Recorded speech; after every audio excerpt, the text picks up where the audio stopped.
Imagine watching the most beautiful sunset you've ever seen, knowing it will be the last one in the entire universe. Not just the last sunset you'll witness, but the final moment when any star anywhere will ever set behind any horizon. The sky fades from gold to deep purple, and as the last sliver of light disappears, darkness settles not just over your world, but over everything that has ever been or ever will be. Hello and welcome to the Sleepy Astronomer. Tonight we're embarking on perhaps the most profound journey we can take together, a gentle drift through deep time to the universe's ultimate destination.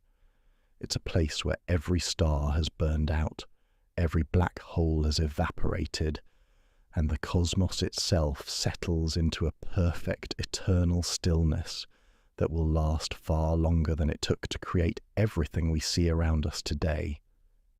If you're settling in for the first time, welcome aboard our contemplative voyage through the cosmos. And if you've travelled with me before to explore distant worlds and cosmic mysteries, it's wonderful to have you back among the stars. If you enjoy these peaceful explorations of the cosmos, I'd be ever so grateful if you'd subscribe to join me for more cosmic journeys. And as always, a gentle like helps others discover these late-night wanderings through space. Whether you're tucked into bed, curled up in a favourite chair, or perhaps lying back where you can see the night sky through a window, I'm glad you're here for this most expansive of all our journeys. Our path tonight leads us through timescales that dwarf human imagination, from the universe's fiery birth 13.8 billion years ago to its quiet end trillions upon trillions of years in the future. We'll witness the death of the last stars, the evaporation of black holes, and the final whispers of quantum activity in a cosmos grown cold and vast beyond all comprehension. There's something both humbling and oddly comforting about contemplating the heat death of the universe. In a world where we're often overwhelmed by the pace of change, there's a strange peace in knowing that the universe itself tends toward perfect rest. The same physical laws that govern a cup of coffee cooling on your nightstand also guide the destiny of galaxies. And in that connection between the intimate and the cosmic, we find one of nature's most profound truths. Ancient philosophers wondered whether the world had a beginning, and if it did, whether it might also have an end. Modern thermodynamics has given us an answer wrapped in elegant mathematics. The universe began in a state of incredible order and energy, and it's been spreading that energy thinner and thinner ever since, like perfume dissipating, in an endless room until not even the faintest trace remains.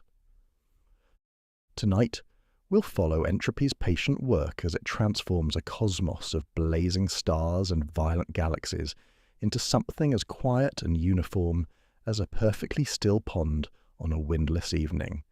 We'll see how the universe's most dramatic epoch, the one we're living in now, gives way to eras of such length that our current age becomes just the briefest flicker in cosmic history. So, settle in, take a slow, deep breath, and let's begin our gentle journey through the longest story ever told. From the heat death of stars to the final quantum fluctuations in empty space, we'll discover that even endings can be beautiful, and that understanding our cosmic destiny helps us appreciate the incredible fortune of existing during the universe's most interesting and energetic time. Out there, in the deep future where time moves differently and silence reigns supreme, the ultimate sunset awaits, patient, inevitable, and strangely peaceful, ready to teach us what it means to be part of something far larger and longer than any single moment or lifetime. Picture a cup of hot coffee sitting on your kitchen table on a quiet morning. Steam rises from its dark surface, carrying the rich aroma that signals the beginning of another day. Without thinking about it, you know that in an hour, that coffee will be lukewarm. In 2 hours, it will match the temperature of the room around it. You've never seen coffee spontaneously grow hotter while sitting alone on a counter, never watched steam condense back into a cup to make cold coffee suddenly bubble and brew itself into perfect warmth again. This simple, everyday observation contains within it the seed of the universe's ultimate destiny. The coffee cools because of a fundamental law of nature so basic, so inescapable, that it governs everything from the mixing of cream in your morning cup to the final fate of galaxies spinning in the cosmic void. It's called the second law of thermodynamics, and it whispers a truth that connects your kitchen table to the furthest reaches of space and time. In the middle of the 19th century, while steam engines were transforming human civilization and scientists were beginning to understand the nature of heat itself, a German physicist named Rudolf Clausius was contemplating questions that would reshape our understanding of reality. The year was 1850, and Clausius was wrestling with the curious behavior of steam engines, trying to understand why they could never convert heat into work with perfect efficiency. Why did some energy always seem to slip away, unusable, into the surrounding air? What Clausius discovered was both elegant and profound. Heat, he realized, always flows from hot objects to cold ones, never the reverse, unless work is done to make it happen. But more than that, he recognized that this seemingly simple observation pointed to something deeper about the nature of energy itself. Energy doesn't disappear. That would violate the first law of thermodynamics, which states that energy can neither be created nor destroyed. Instead, energy becomes less useful, less organized, less capable of doing the work that creates the patterns and structures we see around us. Clausius gave this tendency a name that would echo through the centuries: entropy, from the Greek words meaning transformation and turning.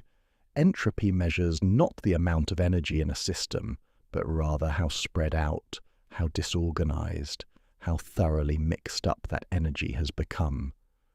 And here was the crucial insight that would eventually lead us to understand the heat death of the universe. In any isolated system, entropy always increases. Energy always spreads out. Hot things cool down. Order gives way to disorder. Organization dissolves into randomness. Imagine pouring a drop of black ink into a glass of clear water.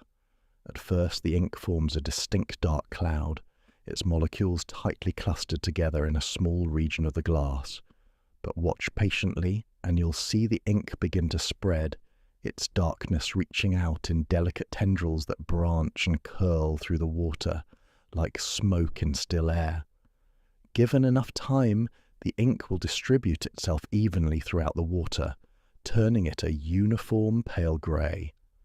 Once that happens, you'll never see the ink spontaneously gather itself back into a concentrated drop. The process moves in only one direction, from order to disorder, from concentration to diffusion, from low entropy to high entropy. This one-way flow of entropy gives time itself its arrow. We remember the past because our brains are recording devices that create ordered patterns from disordered inputs, a process that increases entropy in the universe around us. We cannot remember the future because memory requires the conversion of organized energy into heat, which can only flow in one direction through time. The universe, like your coffee cup, is cooling down, spreading out, becoming more uniform and less interesting with every passing moment. But what does this mean on the scale of the cosmos? If the universe is indeed an isolated system, the ultimate isolated system, with nothing beyond it to exchange energy with, then entropy is constantly increasing throughout all of space and time. Every nuclear fusion reaction in the heart of a star, every collision between galaxies, every chemical reaction that powers life on Earth, is contributing to the universe's inexorable march toward maximum entropy. And maximum entropy, in the context of the cosmos, means heat death, a state of perfect thermal equilibrium where no energy differences exist to drive the processes that create stars, planets, or life itself. The Scottish physicist James Clerk Maxwell, famous for his equations describing electromagnetism, once imagined a tiny demon that could violate the second law of thermodynamics.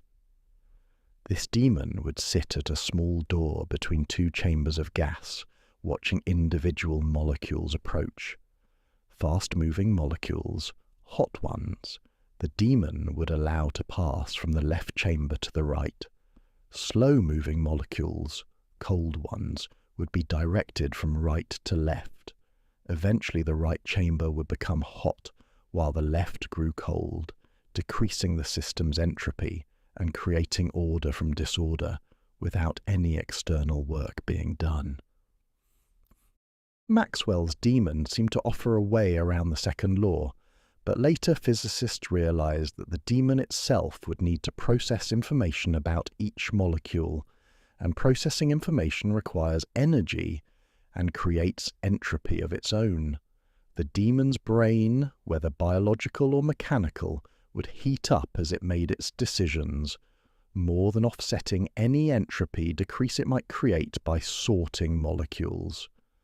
Information, it turns out, has a thermodynamic cost, and even the most efficient possible computation cannot escape the second law's reach. Ludwig Boltzmann, an Austrian physicist working in the late 19th century, provided the statistical foundation for understanding entropy. He realized that what we call temperature and pressure are actually the average behaviors of countless individual molecules bouncing around at random. A hot gas is just a collection of rapidly moving molecules, while a cold gas contains the same molecules moving more slowly. Entropy, Boltzmann showed, is fundamentally a measure of probability. High entropy states are simply those that can be achieved in the greatest number of ways. Consider a box divided in half, with all the air molecules crowded into the left side. This is a low entropy, highly organized state, but it's also highly improbable. The molecules, bouncing around randomly, will quickly spread throughout the entire box, simply because there are so many more ways to arrange them when they fill the whole volume rather than just half of it. Once spread out, they'll never spontaneously return to the left side, not because it's impossible, but because it's staggeringly improbable. Boltzmann captured this insight in one of the most beautiful equations in all of physics, S equals K log W. Entropy, S, equals a constant, K, now called Boltzmann's constant, times the logarithm of the number of ways, W, that the microscopic components of a system can be arranged while producing the same macroscopic appearance. It's an equation that connects the visible world of temperatures and pressures to the invisible world of atoms and molecules, showing how the random dance of matter inevitably leads to the patterns we observe in nature. The implications of Boltzmann's insight extend far beyond physics. In ancient Greece, the Stoic philosophers believed in eternal return, the idea that the universe would eventually repeat every event, every arrangement of matter, in an endless cycle. Marcus Aurelius wrote of cosmic cycles where the same drama is played out again and again, but Boltzmann's statistical mechanics suggest something different. While it's theoretically possible for all the molecules in a room to suddenly rush into one corner, the time you'd have to wait for such an event is so vast that it dwarfs the current age of the universe by an incomprehensible margin. The ancient Hebrew wisdom of Ecclesiastes speaks of time's circular nature. To everything there is a season and a time to every purpose under heaven. Yet entropy's arrow points not towards cyclical renewal, but toward a final equilibrium where seasons themselves become meaningless. The Victorian era, when the laws of thermodynamics were first articulated, struggled with this revelation. Progress, improvement, and advancement had been the watchwords of the age, but physics seemed to suggest that the universe itself was running down like a cosmic clockwork, gradually winding towards stillness. Lord Kelvin, one of the most prominent physicists of his time, made the implications explicit in 1852. If the Earth were a closed system, he calculated, it would cool until no temperature differences remained to drive weather or ocean currents.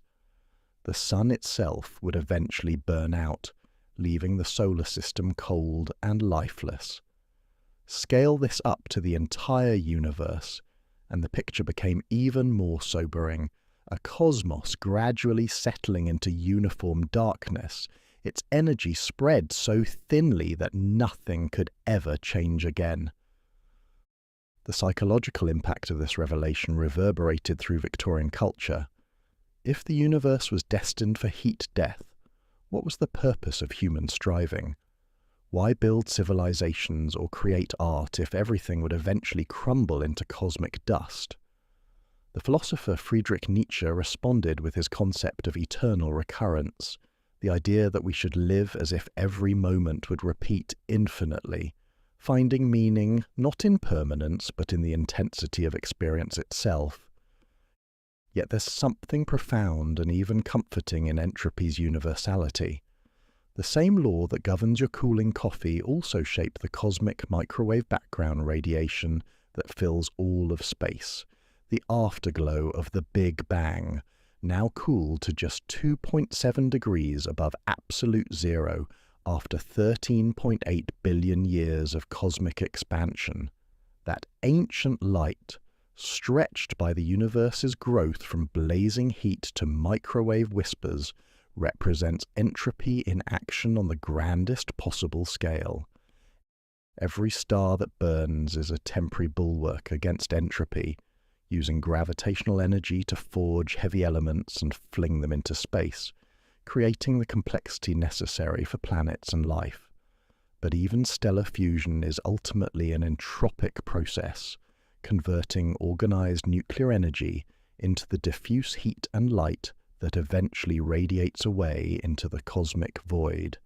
Stars are not permanent features of the universe, but temporary eddies in the flow of entropy, brief moments of organization in a cosmos trending toward perfect simplicity. The universality of the second law connects every scale of experience. The mixing of cream in your coffee follows the same principles that will eventually smooth out all temperature differences between galaxy clusters. The decay of autumn leaves mirrors the slow decrease of proton-binding energy that may, trillions of years from now, cause atoms themselves to fall apart. The forgetting that comes with age parallels the universe's own loss of information as black holes evaporate and quantum states decay. In this grand context, the heat death of the universe appears not as a cosmic tragedy, but as the inevitable conclusion of a story that began with the Big Bang's perfect initial conditions. The universe started in a state of incredibly low entropy, all its energy compressed into an unimaginably small, hot, dense point. Everything that has happened since, from the formation of the first atoms to the emergence of life and consciousness, has been powered by entropy's inexorable increase, like a vast cosmic river, flowing from the organized energy of creation toward the perfect equilibrium of heat death. Understanding entropy doesn't diminish the beauty of the structures it creates along the way. Your morning coffee is cooling, yes, but in cooling it creates convection currents that swirl and dance in patterns of fleeting complexity. Your body maintains its intricate organization only by consuming food and radiating heat, becoming a temporary island of order in entropy's rising sea. Stars forge elements and planets form ecosystems, all processes that increase the universe's total entropy while creating wonders of temporary complexity. As we prepare to follow this entropic river through deep time, witnessing the gradual cooling of stars and the eventual evaporation of black holes themselves, we carry with us the recognition that we are living during the universe's most interesting epoch. We exist in the narrow window when entropy is high enough to allow complex structures, but low enough to permit the energy gradients that power change and growth. We are witnesses to the cosmic spring, when the universe is young enough to support the energy differences that make life and consciousness possible. The second law of thermodynamics teaches us that this spring cannot last forever, but it also reveals that our brief moment in cosmic history is extraordinarily special, a time when the universe is cooled enough to form stable atoms, but not yet settled into the perfect equilibrium of heat death. In recognizing entropy's inexorable march, we come to appreciate our incredible fortune in existing when we do, in a cosmos still energetic enough to surprise us with its beauty and complexity. Soon we'll witness how entropy's patient work manifests in the death of stars themselves, as nuclear fusion gradually gives way to the cold darkness of stellar graveyards, scattered throughout a universe growing ever larger and ever emptier.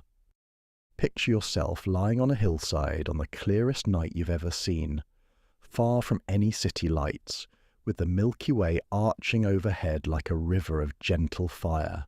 Each star twinkles with its own quiet light, some blue-white and young, others golden like our sun, still others deep red and ancient. The sky seems eternal in its beauty, as if these lights have always been there and always will be. Yet, if you could return to this same hillside in the far future, not years or decades, but 100 trillion years from now, you would find yourself beneath a sky as black and empty as the deepest cave, with not a single star remaining to break the darkness. This is where entropy's patient work leads us first, to the gentle end of starlight itself, when the last nuclear fires that have warmed the cosmos since shortly after creation finally whisper themselves into silence. It's a transformation so slow that entire civilizations could rise and fall without noticing the change, yet so certain that every star you see tonight carries within its heart the seeds of its own quiet ending. There's something almost alive about the way stars breathe through their life cycles, expanding and contracting with rhythms measured in millions and billions of years. Deep in their cores, hydrogen atoms dance together in a fusion ballet, joining hands to become helium while releasing the energy that makes the stars shine. It's a process as fundamental as breathing, as essential as a heartbeat, sustaining each star's gentle glow across cosmic ages. Our own sun participates in this stellar breathing, consuming about 600 million tons of hydrogen every second and transforming it into slightly less helium, with the difference radiating outward as the sunlight that warms your face on a spring morning. This might seem like an extravagant rate of consumption, but the sun is so immensely massive that it can maintain this rhythm for about 10 billion years in total. We're living roughly halfway through our star's life, basking in the comfortable middle age of a nuclear fire that has burned steadily since before the Earth was formed. But stars, like all living things, eventually grow old. As they age, they begin to exhaust the hydrogen fuel in their cores, and the delicate balance that has maintained their size and brightness for so long starts to shift. The nuclear fires that have pushed outward against gravity's inward pull begin to weaken, and gravity slowly begins to win the ancient tug of war that has shaped the star's life. When this happens to a star like our Sun, something beautiful and strange occurs. The core contracts and grows hotter, while the outer layers of the star expand and cool, transforming our familiar yellow sun into a red giant, a vast luminous sphere that might stretch from the sun's current position all the way out to where Earth orbits today. Imagine looking up at a sky completely filled by the sun's surface, glowing deep orange-red like embers in a fireplace, its light soft and warm but overwhelming in its presence. The Earth, during this time 5 billion years from now, would be a very different world. The oceans would have long since boiled away into space, the atmosphere stripped away by stellar winds, leaving behind a scorched and airless rock. It would be both beautiful and terrible, a planet transformed by the death song of the star that once nurtured it, baked clean by the very source of energy that had made life possible. Eventually, even a red giant grows too large to sustain itself. The outer layers drift away into space like dandelion seeds on a cosmic wind, forming what astronomers call a planetary nebula, one of the most lovely sights in the universe, though the name is misleading since these glowing shells of gas have nothing to do with planets. Instead, they're the gentle exhalation of a dying star, puffing its outer layers into space in rings and bubbles of softly glowing gas, lit from within by the tiny hot remnant of what the star has become. At the centre of this expanding nebula sits the star's compressed heart, a white dwarf, a sphere about the size of Earth but containing roughly half the mass of the original star. With no fuel left to burn, this stellar remnant can only cool down, radiating its stored heat into the cold emptiness of space, like a glowing coal slowly dimming in the darkness. White dwarfs embody entropy's patient work on a stellar scale. A newly formed white dwarf burns white-hot at temperatures that would vaporize any known material, but it will spend the next trillion years gradually cooling, first to yellow, then orange, then red, and finally to a cold, dark crystal of carbon and oxygen, drifting silently through space. The process follows the same gentle physics that governs a cup of tea cooling on your windowsill, heat flowing from warm to cold, energy spreading itself ever more thinly until perfect equilibrium is reached. After 20 billion years of cooling, longer than the universe has existed so far, a white dwarf glows red-hot like the heating element on an electric stove. After 100 billion years, it appears like warm coals in a fireplace. After 1 trillion years, it's cool enough that you might walk on its crystalline surface, though its immense gravity would make such a stroll quite brief and rather one-way. More massive stars follow different paths toward darkness, and their endings reveal entropy's influence even in the universe's most violent events. Stars much larger than our Sun burn through their nuclear fuel far more quickly, living brilliant but brief lives measured in millions rather than billions of years.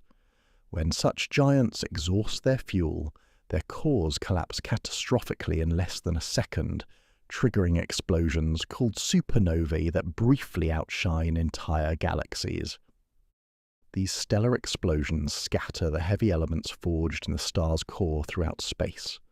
The carbon in your body, the oxygen you breathe, the iron in your blood, all emerge from such cosmic fireworks billions of years ago. There's something poetic about this.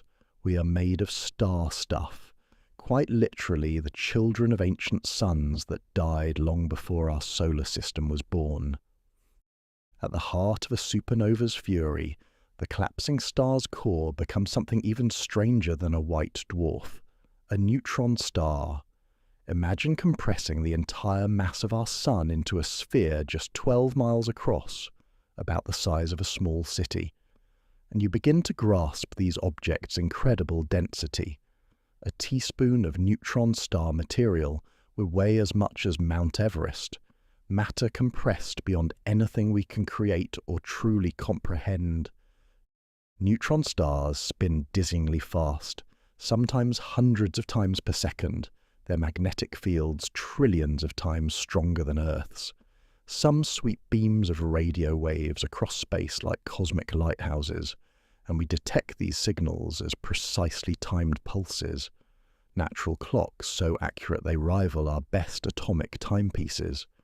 Yet even these exotic objects cannot escape entropy's gentle but inexorable influence. They lose energy through electromagnetic radiation and gravitational waves, slowly spinning down and cooling over unimaginable stretches of time. For the most massive stars of all, giants more than 25 times our Sun's mass, even the exotic pressure of compressed neutrons cannot halt gravity's final victory. These behemoths collapse into black holes, regions where space-time curves so severely that nothing, not even light, can escape their gravitational embrace. Black holes represent the ultimate expression of entropy on stellar scales. Matter disappearing from our universe entirely, leaving behind only gravitational effects and, as we'll discover later, the faint whisper of Hawking radiation that will eventually cause even these seemingly permanent fixtures to evaporate. Ancient cultures often imagined the death of stars as part of great cosmic cycles. The Egyptians saw the sun god Ra dying each evening and being reborn each dawn, travelling through the underworld during the night hours. Norse mythology spoke of Ragnarok, the twilight of the gods, when the sun would be devoured by wolves and the stars would fall from the sky before the world's renewal. Hindu cosmology describes vast cycles of creation and destruction, each lasting billions of years, with entire universes breathing in and out of existence. These mythologies intuited something profound about cosmic time, but modern astronomy reveals a subtly different pattern. While individual stars die and are sometimes reborn from their scattered remains, the universe as a whole follows entropy's one-way path toward increasing disorder. Each generation of stars uses up more of the available hydrogen fuel, and gradually, over trillions of years, no more remains to ignite new nuclear fires. The universe is currently in what we might call its stellar spring, when star formation is still active and galaxies still glow with billions of nuclear hearths. But this fertile period represents just a brief chapter in cosmic history. The red dwarf stars, small, cool, efficient burners that use their fuel more slowly than giants like our Sun, will be the last lights to go out, some continuing to shine for 100 trillion years. When the last red dwarf finally fades, the stellar age will end, and the universe will enter what cosmologists call the Degenerate era. In this distant future, the cosmos will be populated by stellar graveyards, white dwarfs, neutron stars, and black holes slowly cooling in the expanding darkness. Brown dwarfs, failed stars that never achieved the mass necessary to ignite nuclear fusion, will glow feebly from their formation heat, gradually dimming over geological ages. Occasionally, gravitational interactions will create brief fireworks when white dwarfs steal matter from companions or neutron stars spiral into each other. But these events will become rarer and rarer as the universe ages. There's something both melancholy and beautiful about this vision of the far future. The stellar graveyards will drift through space like monuments to a more energetic age, each white dwarf or neutron star a memorial to billions of years of nuclear burning. The universe will become quieter, darker, and emptier, but also more peaceful, a place where entropy has nearly finished its work of spreading energy evenly throughout all of space. Yet even in this seemingly final stillness, the story will continue. Those stellar remnants cooling in the cosmic night represent only the first chapter in entropy's grand project. Beyond the death of the last star lies an even longer tale, where the very atoms that make up matter itself may prove to be temporary, and where quantum mechanics whispers possibilities that stretch the meaning of forever. The universe is patient. It has time for every star to live its full life, time for every white dwarf to cool completely, time for processes we can barely imagine. As we drift deeper into this cosmic evening, we carry with us the warm glow of knowing that we live during the universe's most brilliant age, when the night sky blazes with the light of trillions of stars, each one a temporary victory over entropy's darkness, each one beautiful precisely because its light will not last forever. Imagine holding a smooth river stone in your hand, feeling its weight and solidity, the way it seems so permanent and unchanging that you might think it could last forever. The atoms that make up that stone, silicon and oxygen locked together in crystalline patterns, appear as stable as anything in the physical world. Yet if you could hold that same stone for an unimaginably long time, longer than the universe has existed by a factor of billions upon billions, you might watch it slowly fade away, its very atoms coming apart not through any external force, but simply because even the most fundamental building blocks of matter may not be truly permanent. This is the story that unfolds in the Degenerate era, a chapter in the universe's long tale that begins roughly 100 trillion years from now, when the last red dwarf stars have finally exhausted their nuclear fuel and winked out of existence. It's a time so distant that all of recorded human history represents less than a single heartbeat in comparison. Yet, it marks only the beginning of the universe's true old age, an epoch when even the protons that form the hearts of atoms might begin their own slow journey toward dissolution. In this far future, the cosmos will have changed beyond recognition from the star-filled universe we know today. Galaxies will have long since drifted apart due to the expansion of space, becoming isolated islands in an ocean of darkness so vast that light from neighbouring galaxy islands would take longer to arrive than galaxies themselves take to form and evolve. The temperature of space will have dropped to just a whisper above absolute zero, colder than anything we can achieve in our laboratories, colder than the heart of winter on Pluto. Yet even in this cosmic winter, the universe will not be completely empty or still. Scattered throughout each isolated galaxy will be the remnants of the stellar age, white dwarfs cooling like dying embers, neutron stars spinning silently in the darkness, black holes of various sizes waiting with infinite patience, and perhaps brown dwarfs still glowing faintly from the heat of their ancient formation. These objects will drift through space like ghosts of a more energetic time, their gravitational dances the only motion in a universe that has grown vast and quiet. The possibility that protons, those positively charged particles at the heart of every atomic nucleus, might not be eternal was one of the most profound insights to emerge from 20th century physics. For most of human history, we assumed that the basic building blocks of matter were permanent, that atoms might be rearranged and reshuffled, but never truly destroyed. The ancient Greeks gave these fundamental particles their name, atomos, meaning uncuttable or indivisible, reflecting their belief that matter had reached its most basic level. But as physicists began to understand the deep connections between the fundamental forces of nature, they realized that the particles we thought were permanent might actually be temporary arrangements, stable for incredibly long periods but not forever. The theories that attempt to unify the strong nuclear force with the electromagnetic and weak nuclear forces, called grand unified theories, suggest that protons might have a half-life of about 10 to the 34th power years. To put this number in perspective, if you started with a collection of protons equal in number to all the atoms in your body, And if the proton half-life is indeed 10 to the 34th years, you would have to wait that long for about half of those protons to decay.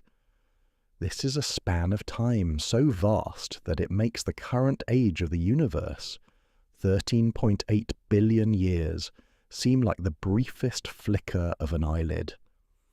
If the universe's current age were compressed into a single second, the proton half-life would still be longer than the age of the universe by a factor of more than a billion. The decay of a proton, should it happen, would be an almost magical transformation.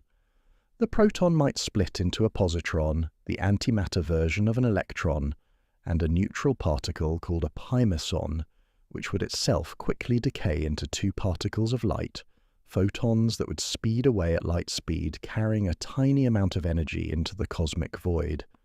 It would be the gentlest possible death, a proton simply ceasing to exist, replaced by a brief flash of light and a positively charged particle that would quickly find an electron to annihilate with, creating more light.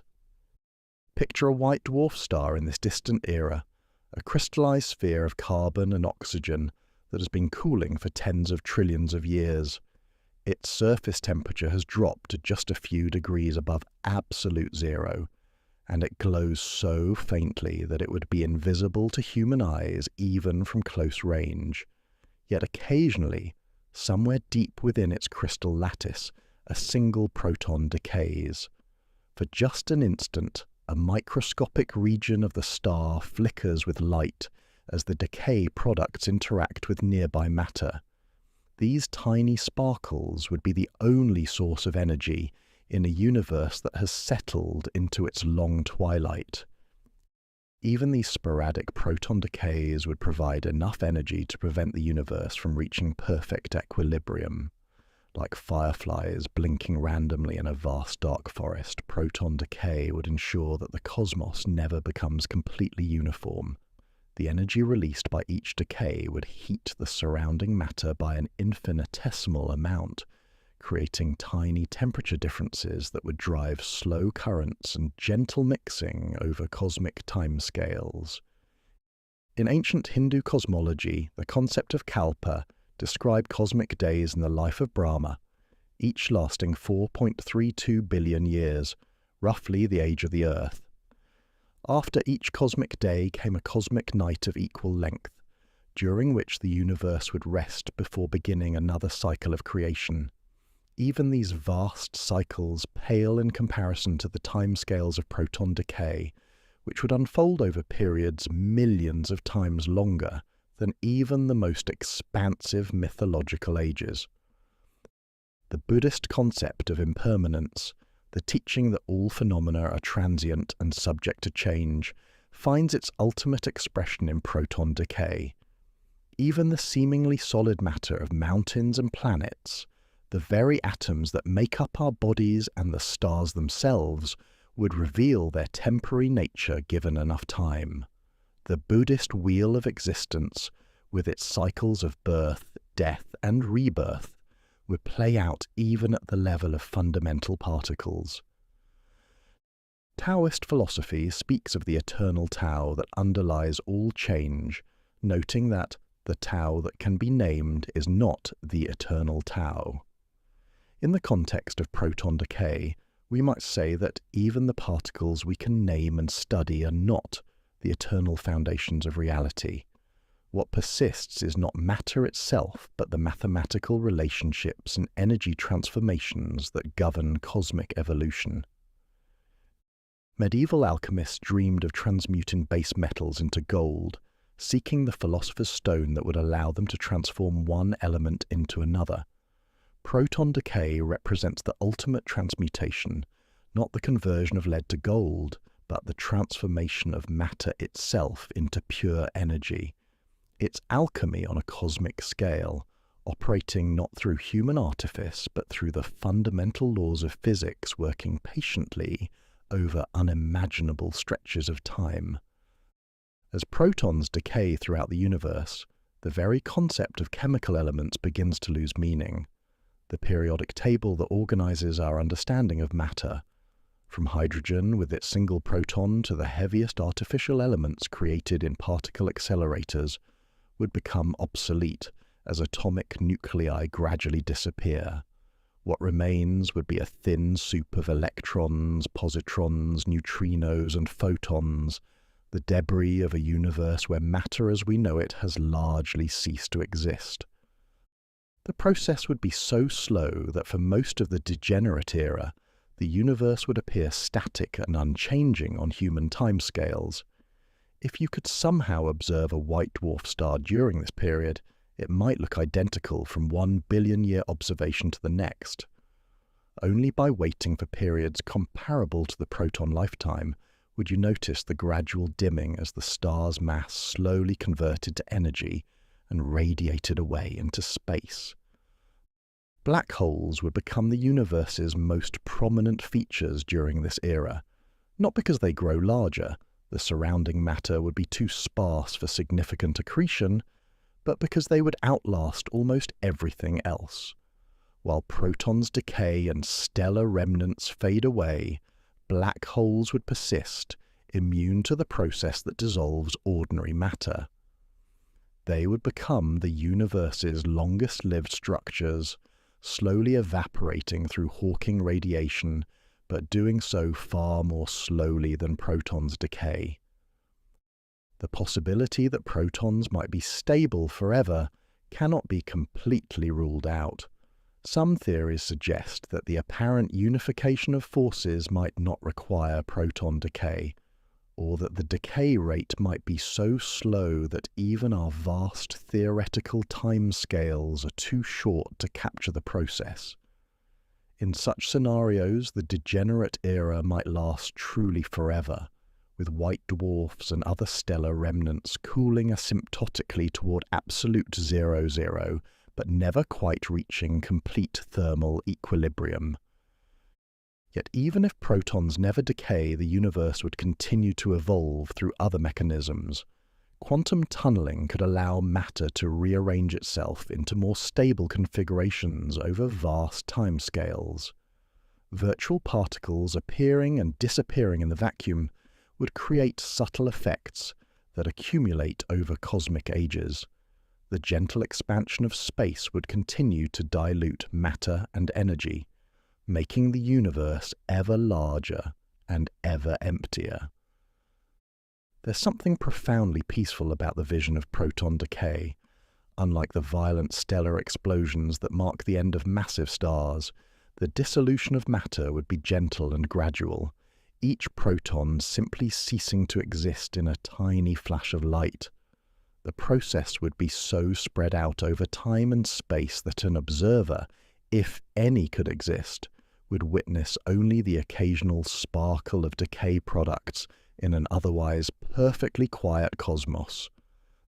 The children of this era would be particles of pure energy, photons carrying the memory of vanished matter across expanding space, electrons and positrons that might occasionally find each other and annihilate in flashes of gamma rays, neutrinos streaming endlessly through the thinning void.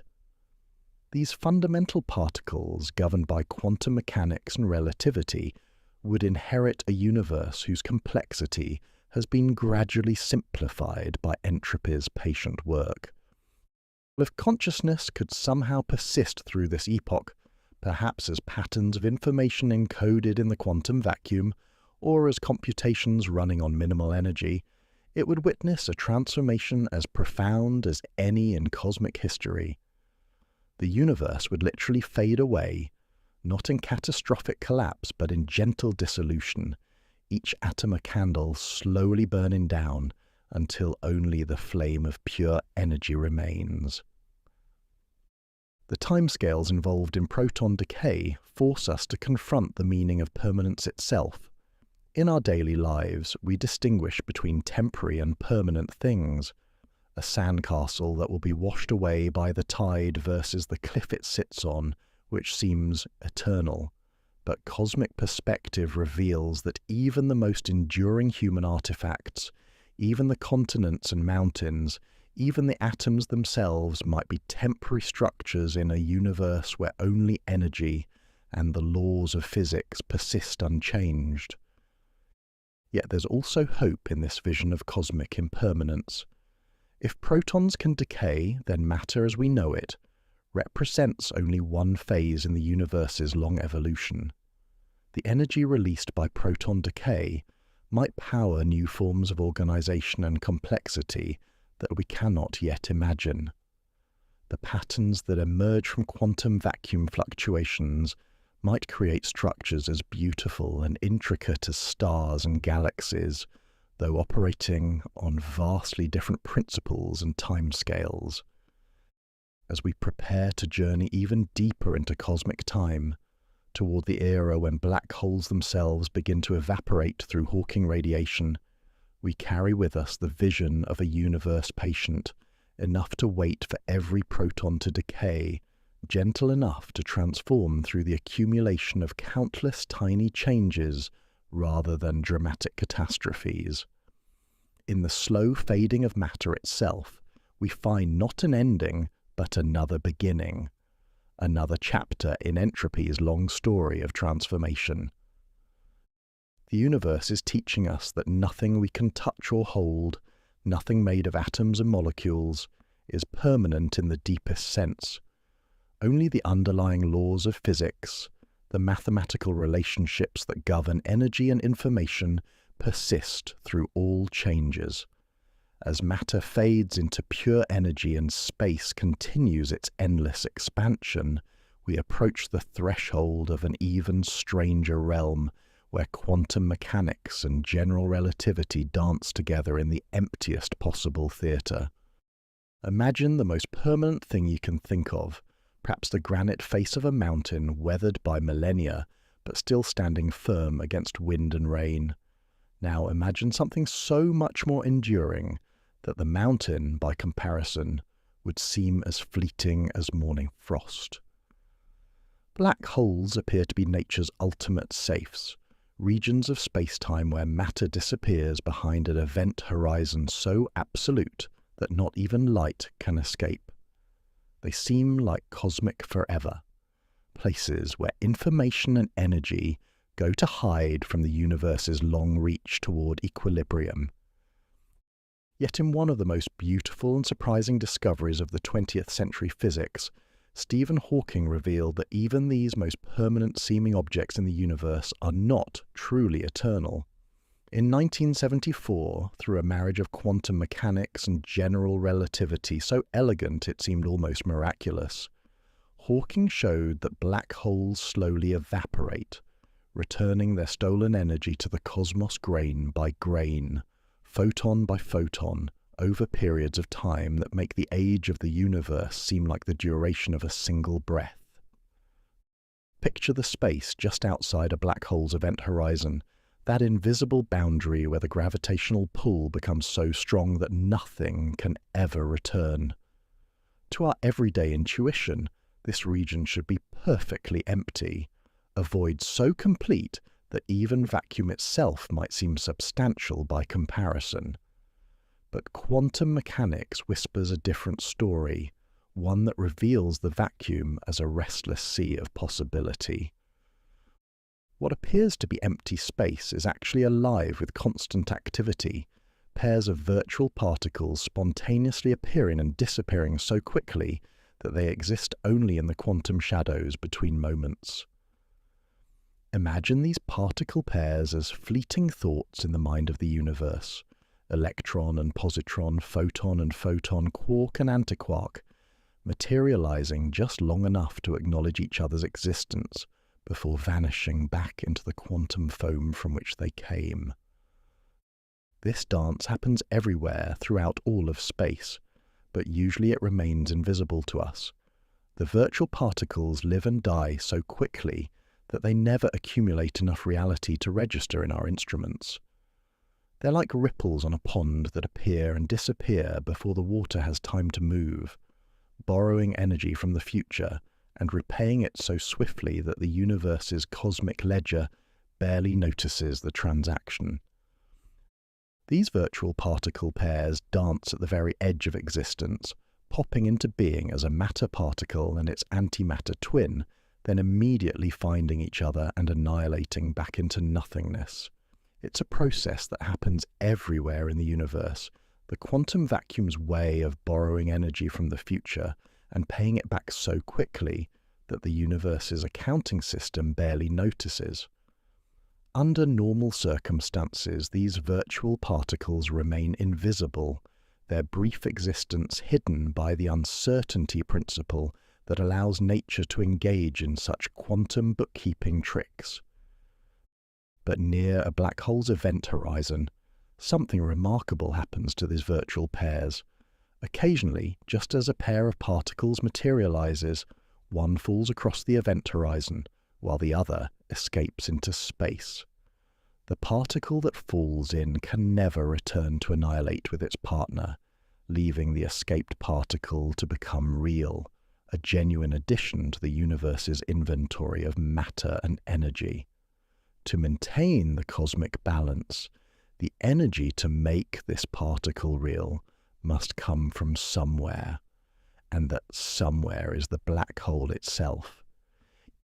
Each escaped particle carries away a tiny amount of the black hole's mass energy, causing the black hole to shrink by an almost immeasurably small amount. It's as if the black hole pays for each particle's freedom with a microscopic piece of itself.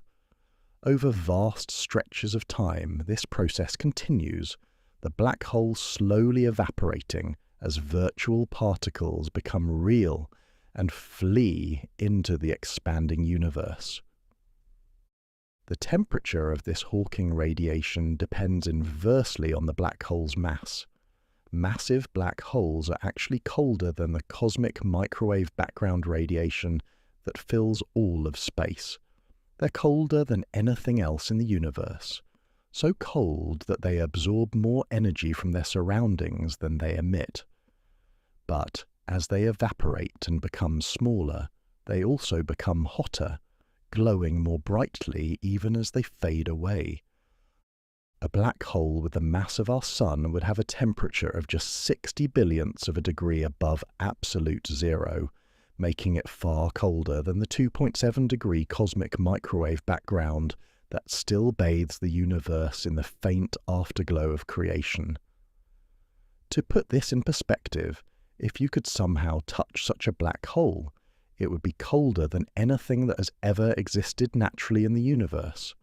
At this temperature, the black hole would actually grow slightly, like a cosmic sponge absorbing the warmer radiation around it, gaining more mass than it loses through its faint Hawking radiation.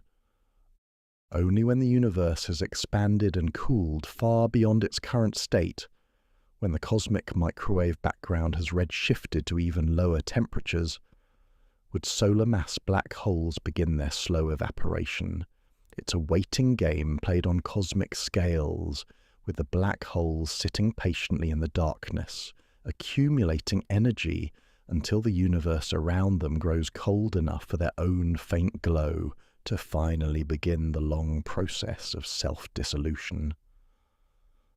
The timeline for black hole evaporation stretches across periods so vast they challenge not just human comprehension, but almost the very concept of time itself. A black hole with our Sun's mass would take about 10 to the 67th power years to evaporate completely. That's a 1 followed by 67 zeros.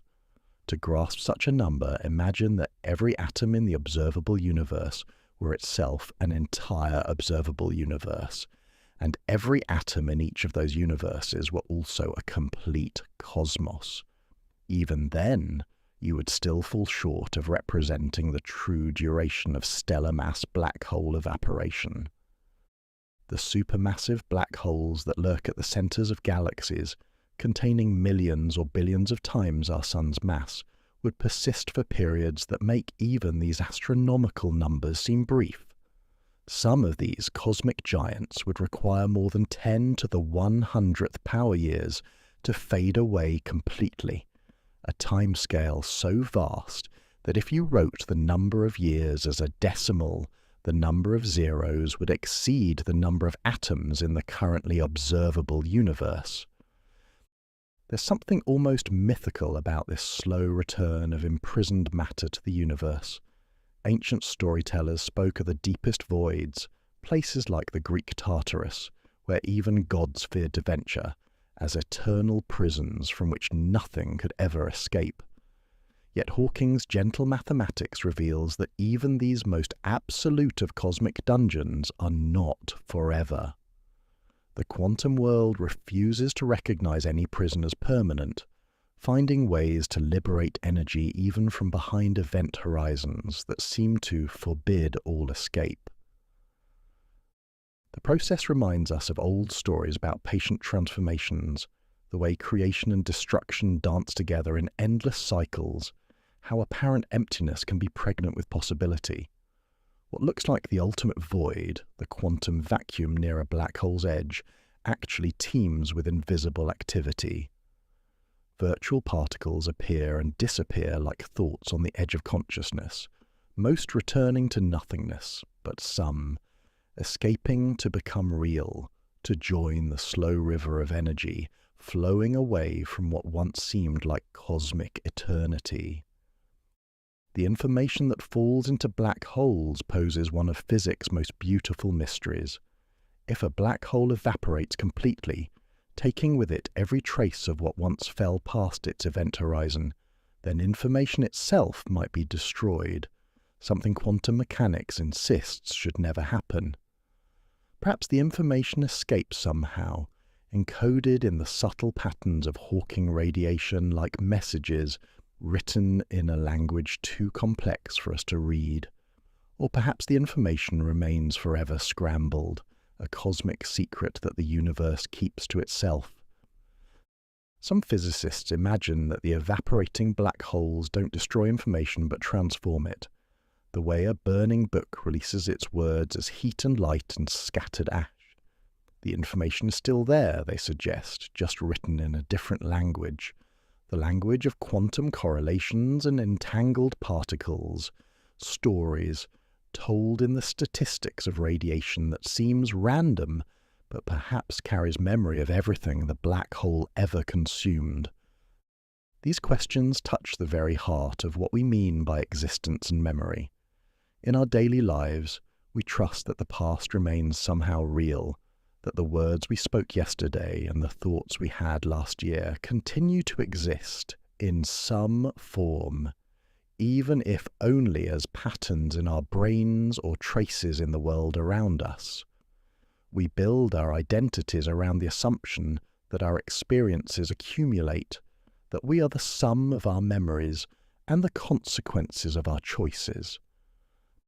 Black hole evaporation forces us to wonder whether the universe itself has a similar kind of memory, whether the information that describes every particle and every quantum state is preserved forever in some cosmic library, or whether some knowledge can truly vanish, leaving not even a ghost behind.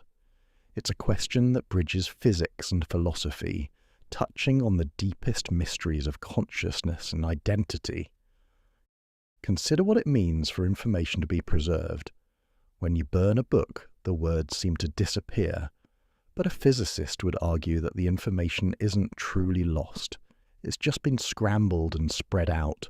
The patterns of ink and paper have been converted into heat and light and smoke, their molecular arrangements rearranged but not annihilated.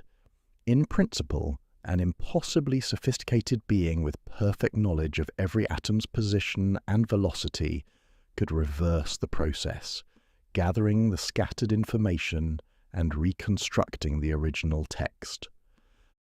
But what happens when information falls into a black hole? Does it remain forever trapped behind the event horizon, or does it somehow leak out through the subtle correlations in Hawking radiation? The question has profound implications not just for physics, but for our understanding of reality itself.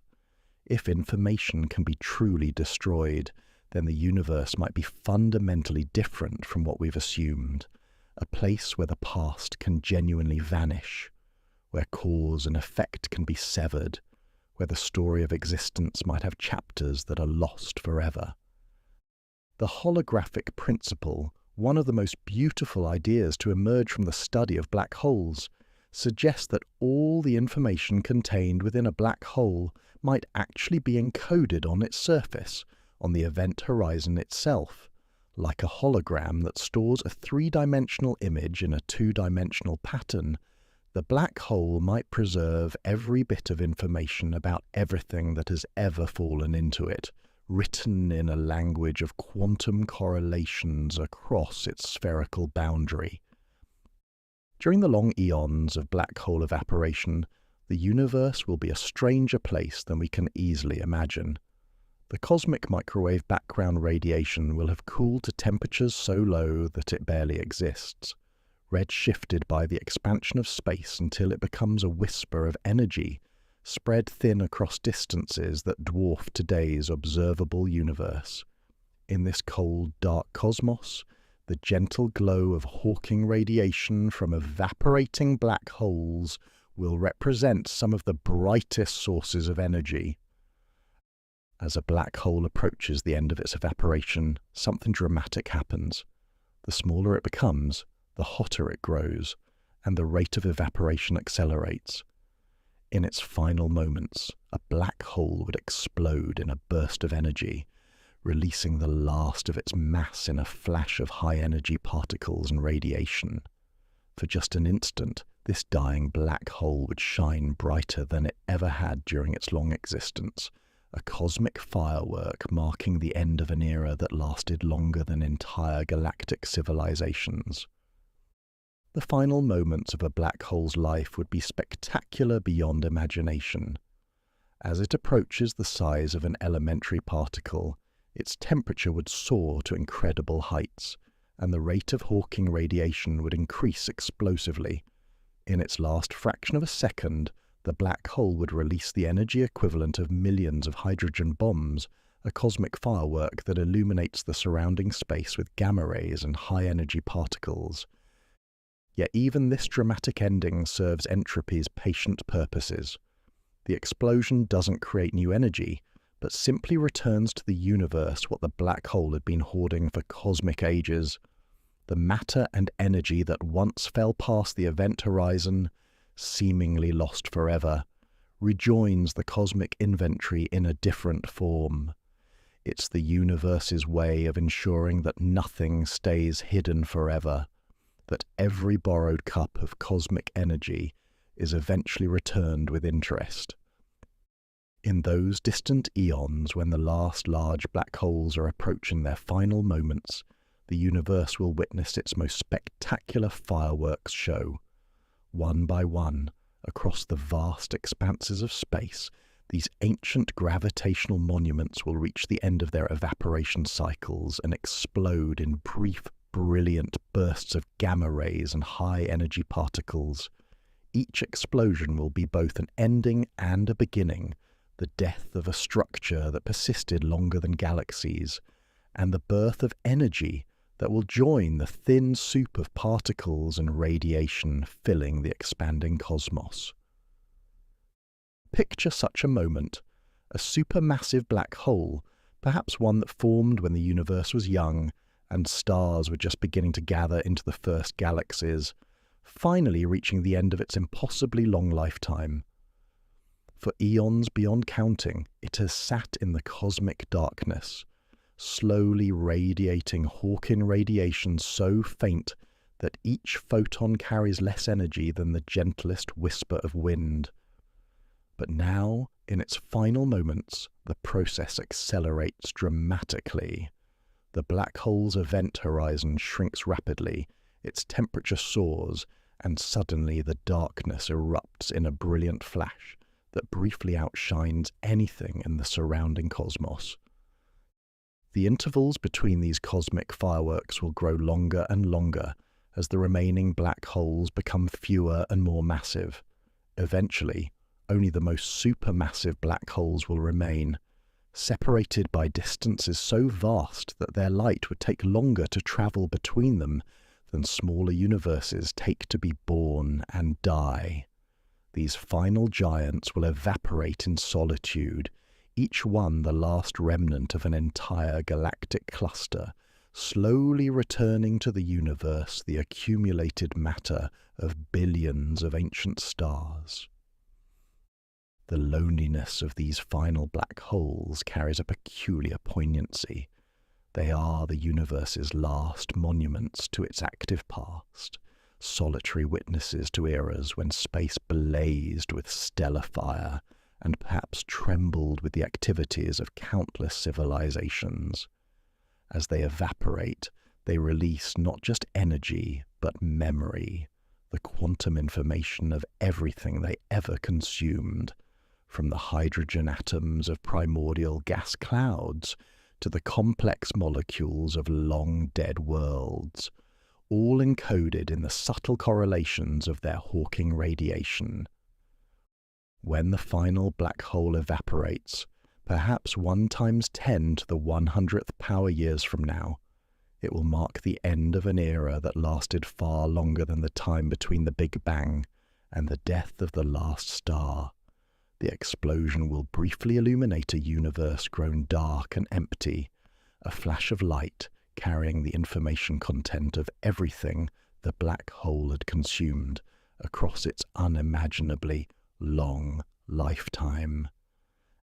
As that final light fades into the distance, spreading itself thinner and thinner across space that continues to expand without limit, the cosmos will enter an even stranger phase of its existence.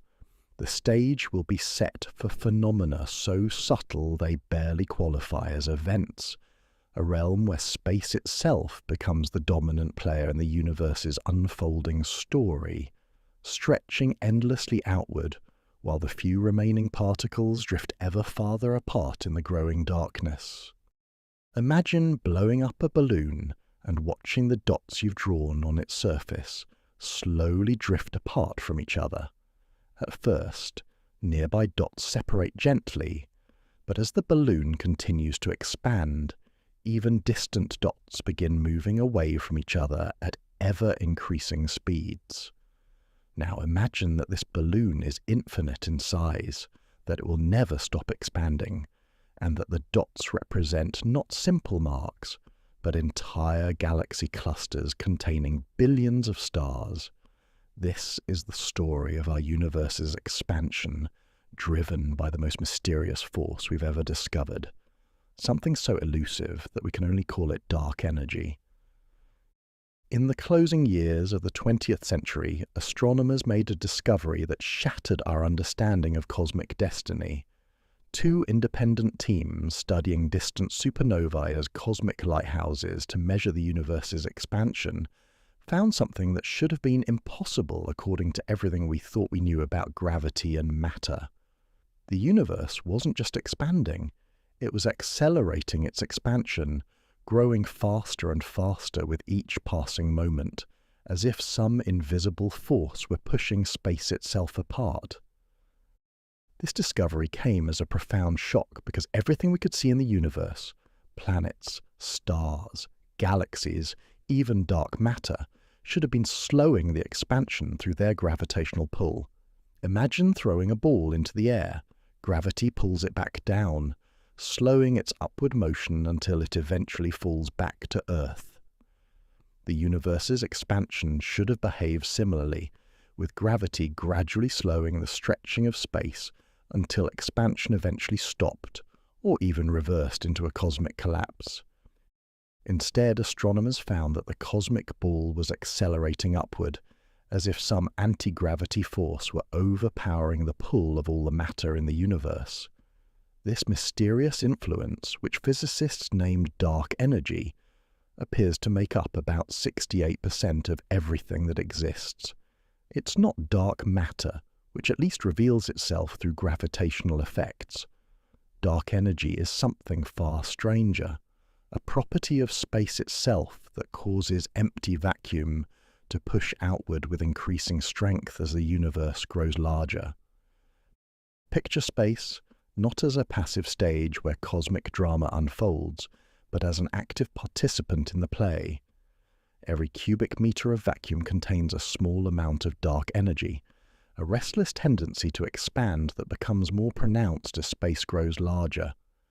As the universe doubles in size, the amount of dark energy doubles too, because there's twice as much space to contain it. Unlike matter or radiation, which become more dilute as space expands, dark energy maintains constant density, growing stronger in total influence as the cosmos stretches toward infinity. The consequences of this discovery stretch far beyond academic physics. Dark energy is reshaping the very architecture of the observable universe, determining which galaxies we can see today and which will fade beyond our cosmic horizon as space expands. Currently, we can observe galaxies billions of light-years away, their ancient light carrying messages from the universe's youth. But dark energy is gradually making these distant galaxies unreachable, not by destroying them, but by stretching space so rapidly that their light can never catch up to us. Imagine standing on a moving walkway that's accelerating faster and faster. A friend walking toward you from the far end might never reach you if the walkway speeds up quickly enough. Even though both of you are walking at normal speeds, this is happening on cosmic scales. Galaxies that are currently visible will eventually disappear beyond an expanding horizon, their light eternally redshifted by the accelerating expansion of space between us. In the deep future, this cosmic isolation will become profound. Galaxy clusters will become island universes, separated by voids so vast that light from neighboring islands would take longer to cross them than the islands themselves take to evolve. The Milky Way and its local group of neighboring galaxies will remain gravitationally bound to each other, but everything else will disappear beyond the edge of the observable universe, leaving us in apparent solitude. The nature of dark energy itself remains one of the deepest mysteries in modern physics. The simplest explanation is that it represents the cosmological constant, a property of space-time itself that Einstein first proposed and later called his greatest blunder when he thought the universe was static. In this view, empty space has an intrinsic energy density that never changes, a constant pressure that pushes outward against the inward pull of gravity. But dark energy might be more dynamic than this simple picture suggests. Some theories propose that it could be a quantum field that evolves over time, growing stronger or weaker as the universe ages. If dark energy increases in strength, it could eventually overcome not just the gravitational binding of galaxy clusters, but even the forces that hold atoms together, leading to a scenario called the Big Rip, a cosmic ending where the universe tears itself apart at the fundamental level. In a Big Rip scenario, the acceleration of expansion would eventually become so extreme that it overwhelms every force in nature. First, galaxy clusters would be torn apart as space expands faster than gravity can hold them together. Then individual galaxies would dissolve as their stars drift apart. Eventually, even the strong nuclear force that binds atomic nuclei would succumb to the stretching of space, leaving behind a universe of isolated elementary particles racing away from each other at ever-increasing speeds. Ancient philosophies often grappled with the concept of infinite void. The pre-Socratic philosopher Democritus imagined atoms moving through endless empty space, while his contemporary Parmenides argued that true void could not exist because nothing cannot have properties or influence. Dark energy seems to vindicate Democritus, while giving void a power that even he might not have imagined. Not just the space for atoms to move through, but an active force that shapes the destiny of everything within it. Tibetan Buddhist cosmology speaks of intermediate states called bardo, transitional spaces between existence and non-existence, where consciousness experiences neither being nor unbeing. The universe dominated by dark energy resembles such a state, neither truly alive with activity nor completely dead, but suspended in an eternal expansion that carries it ever further from the complex structures that once defined its character.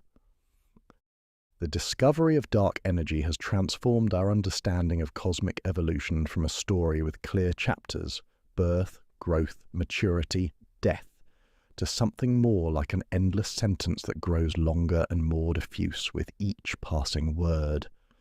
The universe began as a dense, hot period of rapid change, evolved through billions of years of star formation and galactic assembly, and now enters an era dominated by expansion itself, where distance becomes the fundamental organizing principle of reality. This expansion affects not just the large-scale structure of the universe, but also our most basic observations of cosmic history. When we look at distant galaxies, we see them as they were billions of years ago, when the universe was smaller and denser. The light from these ancient sources has been traveling through expanding space for cosmic ages, stretched and redshifted by the very expansion it's racing to cross. In a sense, dark energy is editing the story of the universe even as we try to read it, changing the wavelengths of cosmic messages as they travel toward us. The accelerating expansion also affects the temperature of empty space itself.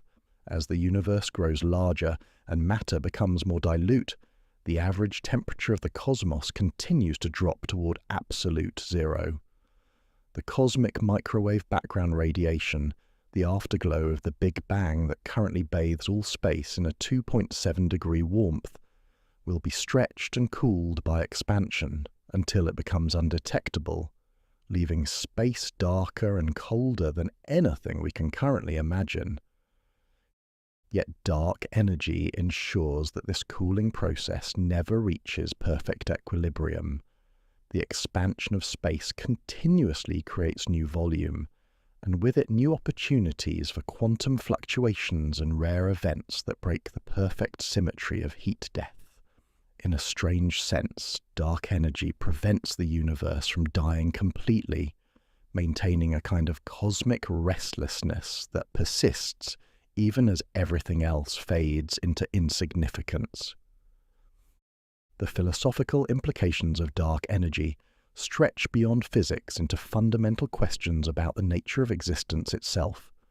If space itself has properties and influences, then emptiness is revealed as a kind of substance, and nothingness becomes an active participant in cosmic evolution.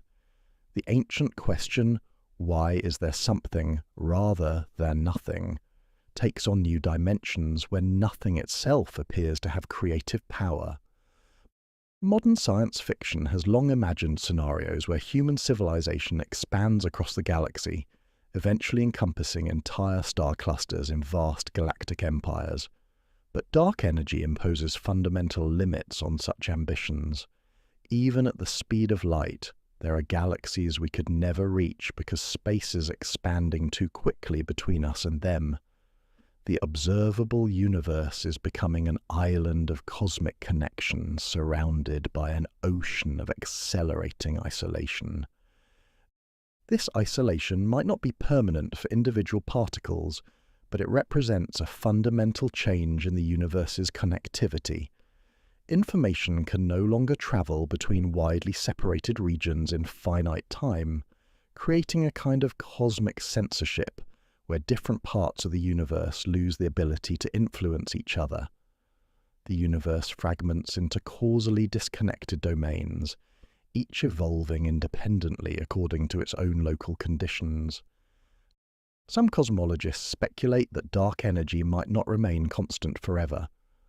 Quantum field theories suggest that fields can transition between different energy states, potentially allowing dark energy to decay into other forms. If this happened, the universe might experience another period of rapid inflation, creating new regions of space-time with different physical properties.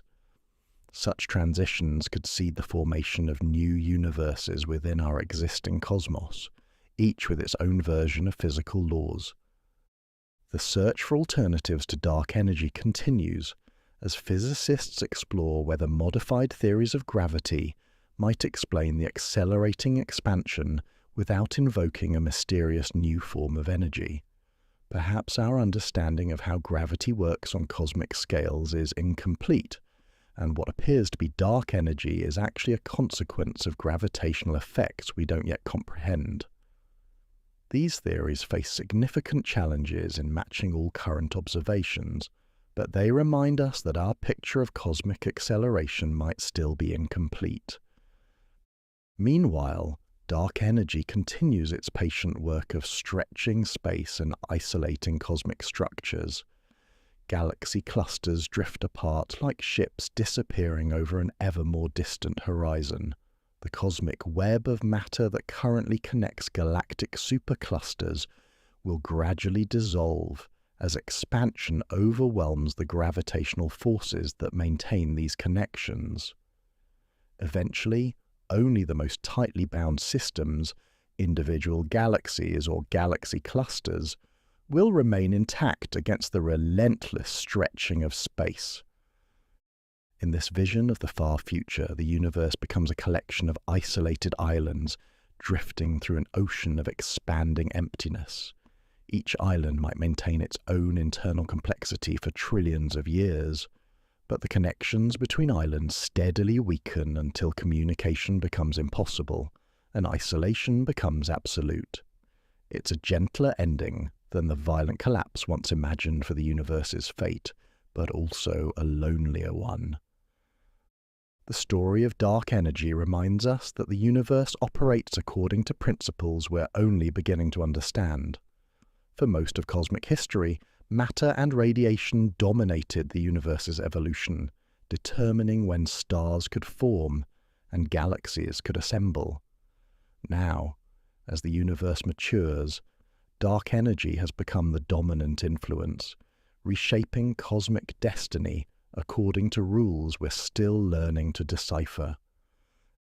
As we prepare to explore what happens in this expanding, isolating cosmos, where quantum fluctuations become the primary source of change and randomness replaces the organized complexity of earlier eras, we carry with us the recognition that space itself is not passive emptiness, but an active participant in cosmic evolution.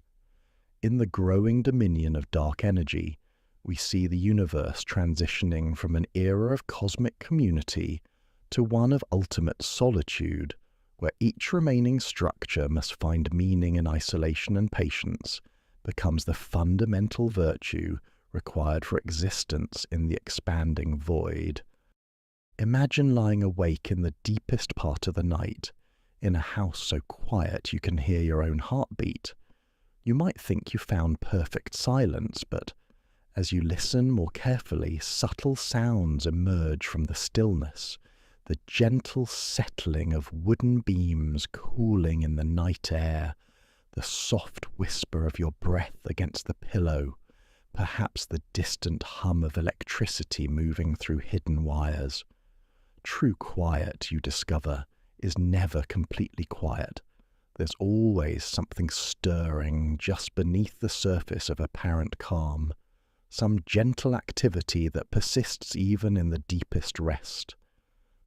The universe, in its most distant future, will discover this same truth about stillness. After the last black hole has whispered itself into nothingness, after dark energy has stretched space so thin that lonely particles drift through voids larger than galaxies, after everything we recognize as activity has faded into the expanding darkness, the cosmos will seem to have found perfect rest. Yet even then, quantum mechanics ensures that the universe will never be completely still, never entirely silent, never perfectly empty of surprise.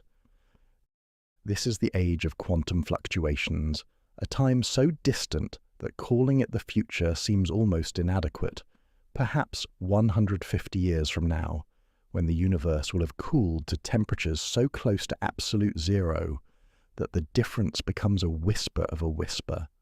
Space will have grown so vast that our entire observable universe would fit into a region smaller than the tip of a pin, and matter as we know it will exist only as the faintest memory encoded in quantum possibilities that dance through emptiness. Picture the universe during this epoch as an infinite ocean in the deepest calm, its surface so still it mirrors the sky perfectly. The water is so clear and motionless that you might mistake it for solid glass. Yet if you watch with the patience of eternity, you'll notice tiny ripples appearing from nowhere, not caused by wind or fish or falling leaves, but arising spontaneously from the water itself, as if the ocean were dreaming, and its dreams occasionally disturbed the surface. These quantum ripples in the fabric of space-time will be the universe's only remaining signs of life, its final way of breathing. The scale of this cosmic ocean defies imagination. Where once galaxies clustered together like islands in a vast archipelago, now space will have expanded so enormously that individual particles drift through voids larger than the distance between galaxy clusters in our current era. If you could somehow travel through this future cosmos, you might journey for billions of years without encountering so much as a single electron. The loneliness would be absolute, yet paradoxically, it would also be pregnant with infinite possibility. The quantum vacuum, which even now fills every corner of space, will continue its eternal dance of creation and annihilation. Virtual particles will still appear in pairs, an electron and its antimatter twin perhaps, or two photons born from pure possibility, living for periods so brief they make the flash of lightning seem eternal by comparison. Most will find each other instantly and return to the nothingness from which they came, like lovers meeting in a dream only to wake and find each other vanished. But occasionally, across spans of time that make the age of mountains seem like moments, some of these quantum children will escape their fate. Perhaps the expansion of space will separate a virtual pair before they can reunite, or maybe a random fluctuation in the quantum fields will provide just enough energy to make one particle real, while its partner falls back into the void of possibility. These spontaneous births will be the universe's final gifts to itself, matter appearing from apparent emptiness like flowers blooming in a desert that receives rain once in a million years. These spontaneous births will be the universe's final gifts to itself, matter appearing from apparent emptiness like flowers blooming in a desert that receives rain once in a million years. An electron might materialize in the void, existing alone in a region of space larger than solar systems, lasting just long enough to interact with the quantum fields around it before dissolving back into probability. The intervals between such events will stretch across eons so vast that entire universes could evolve and die in the pauses between individual quantum breaths. There's something beautiful about imagining the universe learning patience on this ultimate scale. Everything that once moved quickly, stellar formation, planetary orbits, the swift decay of radioactive elements, even the rapid thoughts of living minds will have run its course, leaving behind a cosmos that has discovered the deepest art of waiting. The universe will have become like an ancient tree that counts time not in seasons but in millennia, where centuries pass between the growth of individual rings, where change happens so slowly it resembles meditation more than motion. In some ways, this cosmic patience mirrors the deepest human experiences of time. Think of those moments when you've sat beside a sleeping loved one, watching their gentle breathing in the soft light of dawn, feeling how time seems to slow and deepen around such tenderness. Or perhaps you've spent a quiet evening watching snowflakes fall past a window, each flake following its own path through the still air, the whole world seeming to hold its breath in the presence of such gentle beauty. The universe in its quantum era will embody this same quality of patient watching, of time slowed to match the rhythm of the deepest possible rest. The temperature of space during this era will hover just above absolute zero, not because of any external cooling, but because quantum mechanics itself forbids perfect stillness. Even in the deepest cold, the uncertainty principle ensures that quantum fields retain a tiny, irreducible jitter, what physicists call zero-point energy. It's as if the universe has developed a quantum heartbeat so slow and gentle that billions of years pass between each pulse, yet the pulse never completely stops, never allows complete silence to claim the cosmic stage. This quantum heartbeat will create a rhythm unlike anything the universe has known before, where once the cosmos pulsed with the rapid fires of stellar fusion, the swift orbits of planets, the quick thoughts of conscious minds. Now it will beat to a tempo measured in eons, each quantum fluctuation separated from the next by periods that dwarf the lifetimes of entire galactic civilizations. It will be a rhythm more felt than heard, more imagined than observed, yet it will represent the universe's most fundamental form of music, the quiet song that space itself sings when all other melodies have faded into silence. Ancient mystics spoke of pregnant voids, spaces that appeared empty but contained infinite potential for creation. The Taoist concept of Wu Wei describes acting through non-action, finding creativity in apparent stillness. In the quantum vacuum's endless capacity for spontaneous creation, we find a perfect embodiment of these spiritual insights. Emptiness that is secretly full, silence that whispers possibilities, nothingness that dreams of becoming something. The Hindu tradition describes the breath of Brahma, cosmic inhalations and exhalations that last billions of years, creating and dissolving entire universes with each cycle. The quantum fluctuations of the far future echo this rhythm, but on timescales that make even Brahmic breathing seem hurried. The universe will inhale possibilities from the quantum void and exhale them back into nothingness, each breath separated by periods longer than the time between ice ages. Buddhist meditation often involves watching the space between thoughts, learning to rest in the awareness that remains when mental activity settles into stillness. The quantum vacuum embodies this same quality of pregnant emptiness, not the absence of everything, but a state of pure potential from which anything might emerge. In the far future, the entire universe will become a meditation on this theme, a vast space of quantum awareness occasionally disturbed by the gentle arising of matter from emptiness. Sometimes, perhaps once every 10 to the 100 years or longer, quantum tunneling might create larger disturbances in this cosmic calm. A small region of space might spontaneously shift into a different energy state, creating ripples that propagate outward like rings on a pond. These events would be the universe's equivalent of sighing in its sleep, momentary releases of quantum tension that restore the background stillness, but carry brief messages of change across the expanding void. The possibility that random quantum fluctuations might occasionally assemble into complex patterns adds a layer of mystery to this distant epoch that touches the deepest questions about consciousness and identity. Given infinite time and infinite space, quantum uncertainty will eventually explore every possible arrangement of matter and energy, like a vast, patient sculptor working with probability instead of clay, creating and destroying countless forms across the expanding canvas of space-time. Complex structures might spontaneously arise from this quantum creativity, perhaps even arrangements sophisticated enough to support brief moments of consciousness before dissolving back into the quantum foam that created them.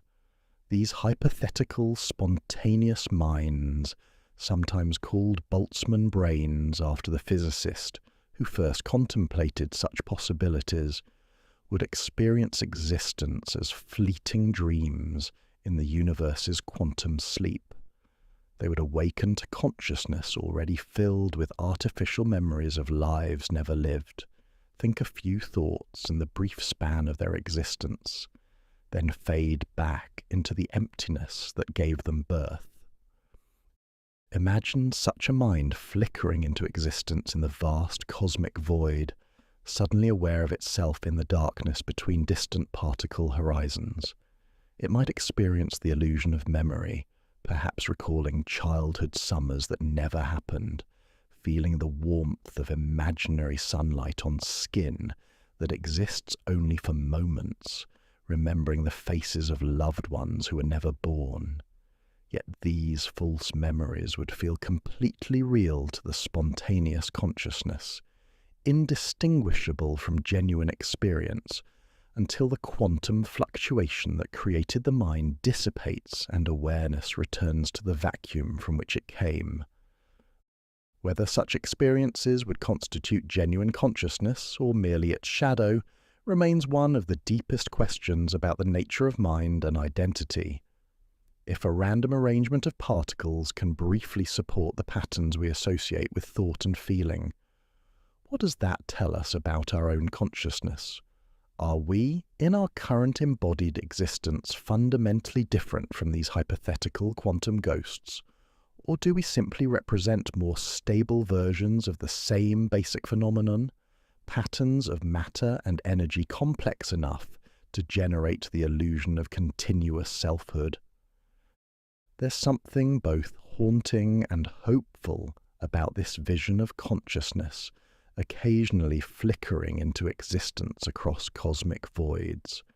Even in the universe's deepest sleep, awareness might still arise spontaneously from quantum dreams, like fireflies blinking once in an infinite meadow before returning to darkness. These momentary minds would be utterly alone, yet connected to everything through their origin in the quantum fields that pervade all space, brief witnesses to a cosmos that has learned to dream of consciousness, even when the material conditions for stable minds have long since passed away. The universe during this era will have become a vast library of quantum possibilities, with every potential story written somewhere in the probability waves that roll through empty space. Most of these stories will be brief and simple, a particle appearing here, a photon materializing there, tiny plots that begin and end in the span of quantum moments. But occasionally, the quantum narrative will tell more complex tales, perhaps even stories sophisticated enough to know they are stories, conscious enough to wonder at their own existence before the final page dissolves back into the quantum uncertainty that wrote them. Information itself takes on strange new meanings when matter is scarce but quantum uncertainty is abundant. Classical information requires energy to store and process, but quantum information can exist in superposition states that occupy no definite energy until observed. In a universe where classical resources have been exhausted but quantum possibilities remain infinite, computation might continue through purely probabilistic processes that operate below the threshold of classical measurement. The relationship between the observer and the observed becomes particularly mysterious in this context. If consciousness occasionally arises from quantum fluctuations, and if quantum states require observation to become definite, then the universe's brief spontaneous minds might play a crucial role in determining what becomes real. Consciousness and physical reality might engage in a slow cosmic dance where awareness occasionally emerges to collapse probability waves into actuality before fading back into the quantum uncertainty that gave it birth. Even the possibility of false vacuum decay, the chance that our current vacuum might not represent the lowest possible energy state, adds an element of cosmic suspense to this tranquil era. Quantum tunneling might eventually allow space itself to transition into a configuration with different physical laws, propagating outward at light speed and fundamentally altering the nature of reality. Such an event would represent not just the end of one cosmic epoch, but the beginning of an entirely new universe with different particles, forces, and organizing principles. Yet there's profound peace in recognizing that even in the universe's most distant future, creativity will persist. Quantum mechanics ensures that true nothingness is impossible, that perfect stasis can never be achieved, that the cosmos will always retain the capacity to surprise itself with spontaneous moments of novelty. The quantum fields that fill space guarantee that emptiness itself is alive with potential, that silence contains the seeds of sound, that apparent death harbours the possibilities of renewed life. As we prepare to explore whether this quantum breathing might be part of even larger cycles, whether the universe might be capable of genuine renewal and rebirth through processes that stretch our understanding of time and possibility, we carry with us the recognition that quantum mechanics has revealed the deepest truth about existence, that nothingness and somethingness are not opposites, but dance partners, that emptiness and fullness are different faces of the same eternal mystery. In the universe's final breath, we find not the silence of ending, but the whisper of infinite beginning, the soft quantum sigh of a cosmos that has learned the deepest secret of all, that true creativity requires both being and non-being, both manifestation and emptiness, both the dance and the stillness from which all dancing emerges.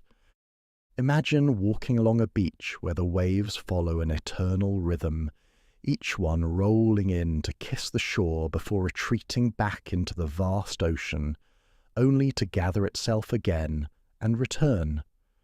You might sit on the sand for hours watching this ancient dance and begin to wonder, has this exact wave, with precisely this shape and timing, ever touched this exact spot before? And if you waited long enough, not hours or years, but eons beyond counting, might you see this same moment repeat itself perfectly, wave for wave, grain of sand for grain of sand?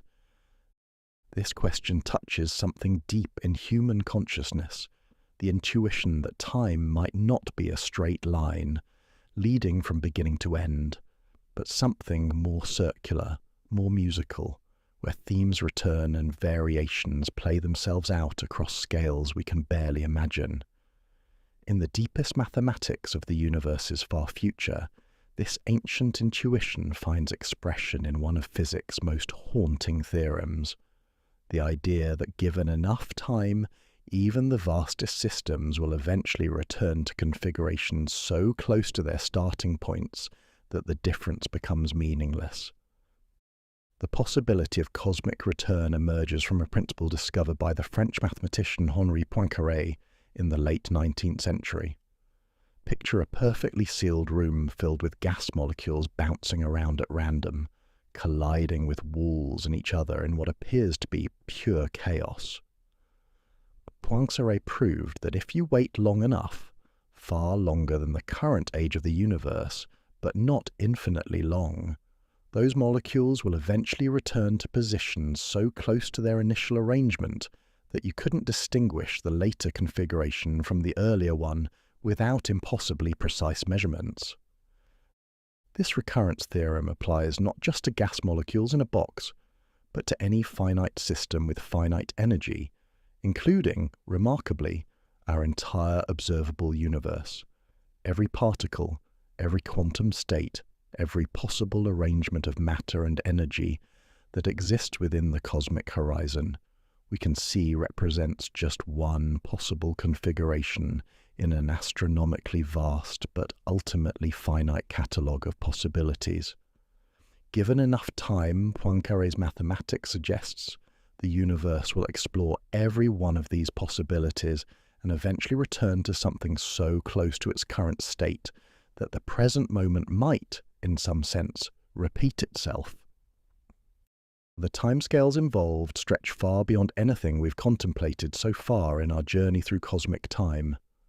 While black holes evaporate over periods measured in 10 to the 100 years, Poincaré recurrence operates on scales that require numbers with more zeros than there are atoms in the observable universe.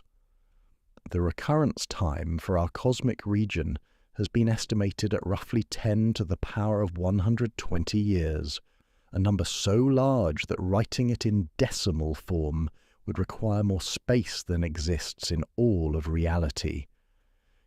Yet this unimaginable span is still finite, still countable, still leading somewhere. If the universe is eternal, if time continues indefinitely into the future, then such periods will eventually pass, no matter how long they seem from our current perspective. The quantum fluctuations we explored in the previous chapter will, over these vast timescales, eventually arrange themselves into every possible pattern, including patterns that recreate the exact configuration of matter and energy that exists right now. Ancient cultures intuited this possibility through myths and philosophies that spoke of eternal cycles. Hindu cosmology describes the breath of Brahma, whose inhalations and exhalations create and destroy entire universes across periods called kalpas, each lasting billions of years. When Brahma exhales, worlds manifest with all their complexity and beauty. When he inhales, everything dissolves back into potential, waiting to be born again in the next cosmic breath. The Aztec vision of time was similarly cyclical, describing 5 suns or world ages, each ending in catastrophe before giving birth to the next. The current world, they believed, was the 5th sun, destined, like its predecessors, to end and be reborn in a new form. These cyclical visions arose from observing the patterns in nature, the daily cycle of the sun, the monthly phases of the moon, the annual return of seasons, and extending these rhythms to cosmic scales. The Stoic philosophers of ancient Greece and Rome embraced a concept called eternal recurrence, the idea that cosmic history would repeat itself infinitely, with every event, every choice, every moment recurring exactly as it had before. Marcus Aurelius wrote of this vision with a mixture of resignation and wonder, suggesting that if all things return, then our actions take on a weight beyond their immediate consequences. We are not just living our lives, but participating in an eternal pattern that will replay itself across infinite time.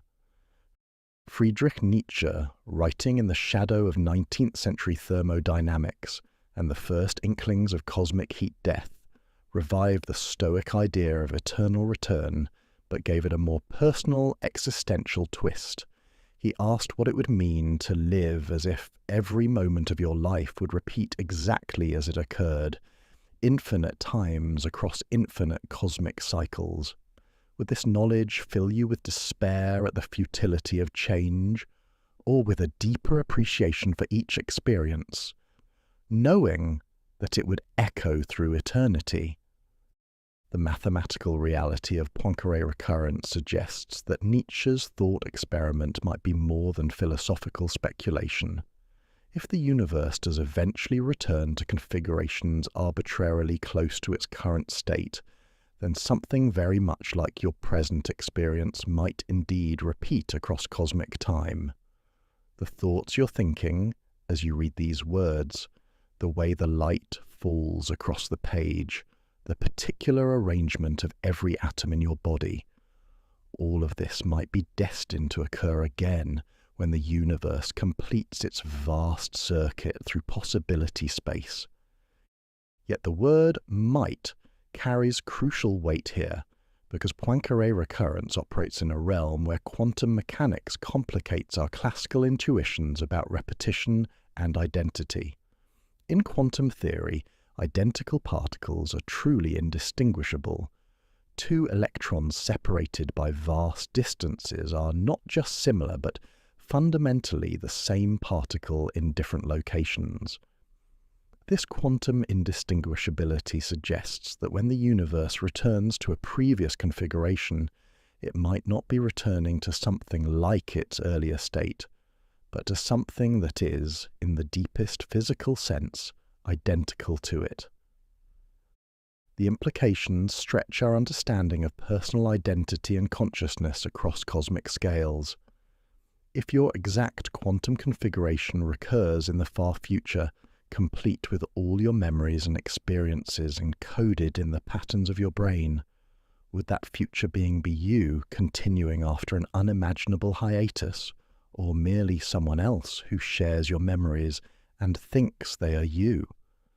The question touches the deepest mysteries of what makes you you, whether identity persists across gaps in experience, whether consciousness is continuous or composed of discrete moments that feel continuous.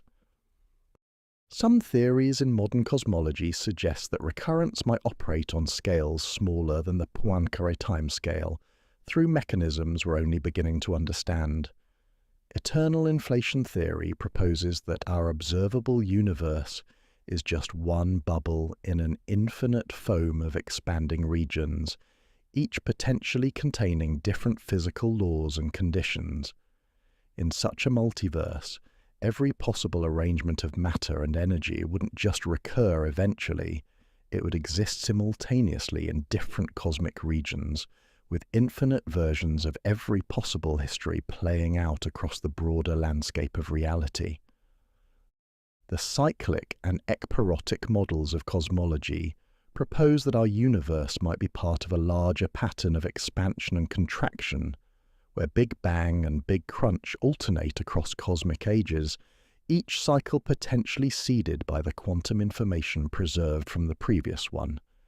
In these scenarios, the heat death we've been exploring might not represent an ending, but a transition, a cosmic winter that eventually gives way to a new spring of creation and complexity. Dark energy, that mysterious force driving the accelerating expansion of space, adds another layer of uncertainty to questions of cosmic recurrence. Current observations suggest that dark energy has remained constant over cosmic time, but this constancy might not persist forever. Quantum field theories allow for the possibility that dark energy could decay or transition to different values, potentially triggering new phases of cosmic evolution that could restart processes we thought were finished forever. The vacuum metastability we touched on earlier represents another pathway to cosmic renewal. If our current vacuum state is metastable rather than the lowest possible energy configuration, then quantum tunneling might eventually trigger a transition to true vacuum that propagates outward at light speed, fundamentally altering the physics of space itself. Such a transition would represent not just a return to previous conditions, but the birth of an entirely new cosmic regime with different particles, forces, and organizing principles. These possibilities introduce elements of genuine unpredictability into the universe's far future. While Poincaré recurrence suggests that every possible configuration will eventually occur, vacuum transitions could change the rules of what's possible, creating new catalogues of potential states for the universe to explore. It's as if the cosmic game of returning to previous configurations could occasionally change its rules, opening up entirely new territories in possibility space. The question of whether information can be truly created or destroyed becomes particularly acute when considering cosmic cycles. If the universe does return to previous states, does it carry forward any memory of the intermediate configurations it explored? Or does each cycle begin fresh with no trace of what came before? The holographic principle suggests that information might be preserved on the boundaries of cosmic regions, potentially allowing data from previous cycles to influence future ones in subtle ways. Quantum entanglement adds yet another dimension to questions of cosmic recurrence and renewal. Particles that become entangled remain connected across arbitrary distances, their quantum states linked in ways that appear to transcend the normal limitations of space and time. In a universe that cycles through different configurations, quantum entanglement might provide bridges between different eras, allowing information and correlations to persist across apparent discontinuities in cosmic history. The Buddhist concept of bardo, intermediate states between death and rebirth, offers a contemplative framework for understanding these cosmic transitions. Just as consciousness in Buddhist thought experiences intermediate states between incarnations, the universe might pass through bardo-like phases between cycles of manifestation. These intermediate states would be neither fully manifest nor completely void, but something in between, pregnant with the potential for new forms of cosmic awakening. Indigenous creation stories often speak of worlds before worlds, previous iterations of reality that ended and gave birth to the current one. The Hopi tradition describes multiple previous worlds, each destroyed when its inhabitants lost harmony with natural cycles, followed by the emergence of a new world with new possibilities. These stories suggest an intuitive understanding that creation might not be a one-time event, but an ongoing process of renewal and return. The possibility of cosmic recurrence raises profound questions about the nature of progress and meaning in the universe. If everything that happens will eventually happen again, does this make our choices and experiences less meaningful, or does it give them a weight beyond their apparent temporality? Does eternal return trivialize individual moments, or does it suggest that every moment participates in a pattern so vast and beautiful that our finite minds can barely glimpse its edges? There's something both terrifying and comforting about imagining the universe as engaged in an eternal exploration of its own possibilities. Terrifying because it suggests that even our worst moments might be destined to repeat indefinitely, that suffering and loss might be woven into the fabric of cosmic time. Comforting because it implies that nothing beautiful is ever truly lost, that every moment of love and wonder will return again and again across the vast cycles of cosmic time. The mathematics of recurrence also suggests that the universe might be engaged in a kind of cosmic learning process, not conscious in any way we recognize, but still exploring its own potential through the systematic investigation of possibility space.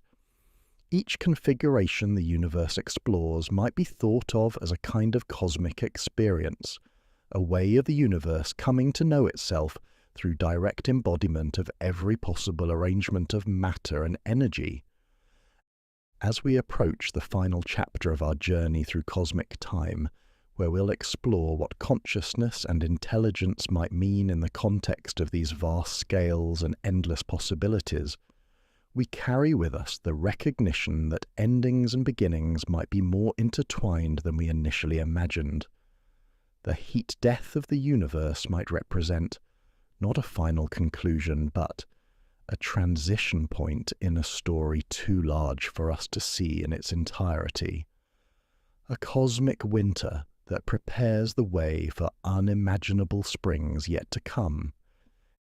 In the gentle mathematics of eternal return, we find both an echo of our deepest intuitions about the cyclical nature of existence and a scientific framework that suggests the universe might be engaged in an eternal dance of return and renewal.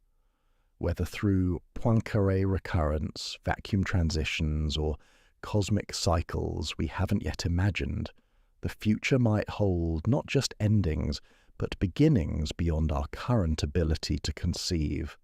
New forms of complexity and beauty emerging from the patient exploration of infinite possibility. Imagine a candle burning in a room that grows colder with each passing hour. As the temperature drops, the flame flickers lower and lower, yet it never quite goes out. Instead, it learns to burn differently.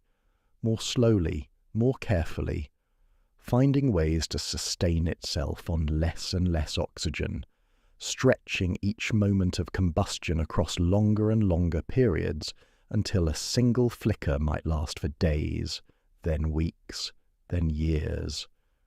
This is the story of consciousness in the dying universe, the possibility that intelligence might find ways to persist, even as the cosmos settles into its final, cold equilibrium. The question of whether life and consciousness can survive the heat death of the universe touches something profound in human nature, our deep reluctance to accept endings, our intuitive sense that awareness, once awakened, should be able to find ways to continue indefinitely. It's a question that bridges physics and philosophy, touching on what we mean by life, consciousness, and identity across timescales that stretch far beyond any biological or technological evolution we can currently imagine. In the 1970s, physicist Freeman Dyson began exploring the theoretical limits of life and intelligence in an expanding, cooling universe. His analysis started with a simple but profound observation. Consciousness seems to require computation, and computation requires energy, but perhaps not as much energy as we might think. If intelligence could learn to operate more efficiently, to think more slowly, to enter states of hibernation between periods of activity, it might theoretically persist even in a universe approaching absolute zero. Picture a mind learning to stretch its thoughts across cosmic time, where once a single idea might flash through awareness in milliseconds. In the far future, the same thought might unfold over years or centuries, each component carefully crafted to use the minimum possible energy. It would be like learning to whisper so softly that your words take hours to speak, yet remain perfectly clear to anyone patient enough to listen to the entire message. The key insight is that computation doesn't require a fixed amount of energy per operation. It only requires that some energy be available to represent the difference between on and off, between one computational state and another. In principle, this energy requirement can be made arbitrarily small as long as the computation proceeds slowly enough and the surrounding temperature is low enough to maintain the distinction between different states. Imagine a civilization that has learned to think at the speed of geology. Their conversations might span millennia, with individual words separated by decades of silence, yet to them the discussion would feel as natural and immediate as our quickest exchanges. They would have discovered the art of hibernation on cosmic scales, entering deep sleep during the universe's warmest periods, and awakening during the coldest eras when their efficient, slow thoughts could operate with maximum effectiveness. This process would require a fundamental transformation of what we consider consciousness to be. Current biological and even artificial intelligence operates on timescales of milliseconds to seconds, with thoughts and decisions emerging from rapid cascades of electrochemical activity. But consciousness in the dying universe would need to operate more like the growth of crystals or the erosion of mountains, processes that create complex patterns and structures, but do so across geological timescales. The transition to such slow consciousness might not be abrupt but gradual, with intelligence learning to operate more and more efficiently as the universe cools. Civilizations might develop technologies that allow them to enter progressively deeper states of hibernation, waking for brief periods to gather energy from rare cosmic events, perhaps the collision of two white dwarf stars or the evaporation of a small black hole, before returning to slumber for eons. During these hibernation periods, consciousness might persist as pure information, encoded in the quantum states of crystalline matrices or in the magnetic orientations of particles scattered across vast regions of space. The substrate for thought could become as diffuse as the cosmos itself, with individual memories stored in particles separated by light years, yet connected through quantum entanglement into a coherent pattern of awareness. Ancient mythologies often spoke of gods who slept for ages between periods of activity. Hindu tradition describes the cosmic sleep of Vishnu, who dreams entire universes into existence while resting on the cosmic serpent in the ocean of eternity. Norse mythology tells of the Einherjar, warriors who sleep in Valhalla between battles, waiting to wake for the final conflict of Ragnarok.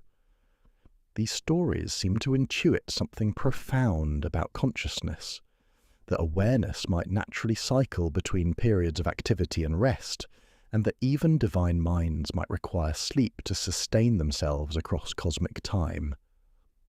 Buddhist meditation practices explore states of consciousness that approach this cosmic hibernation, teaching practitioners to slow their mental processes and enter jhana states where hours can pass in what feels like moments.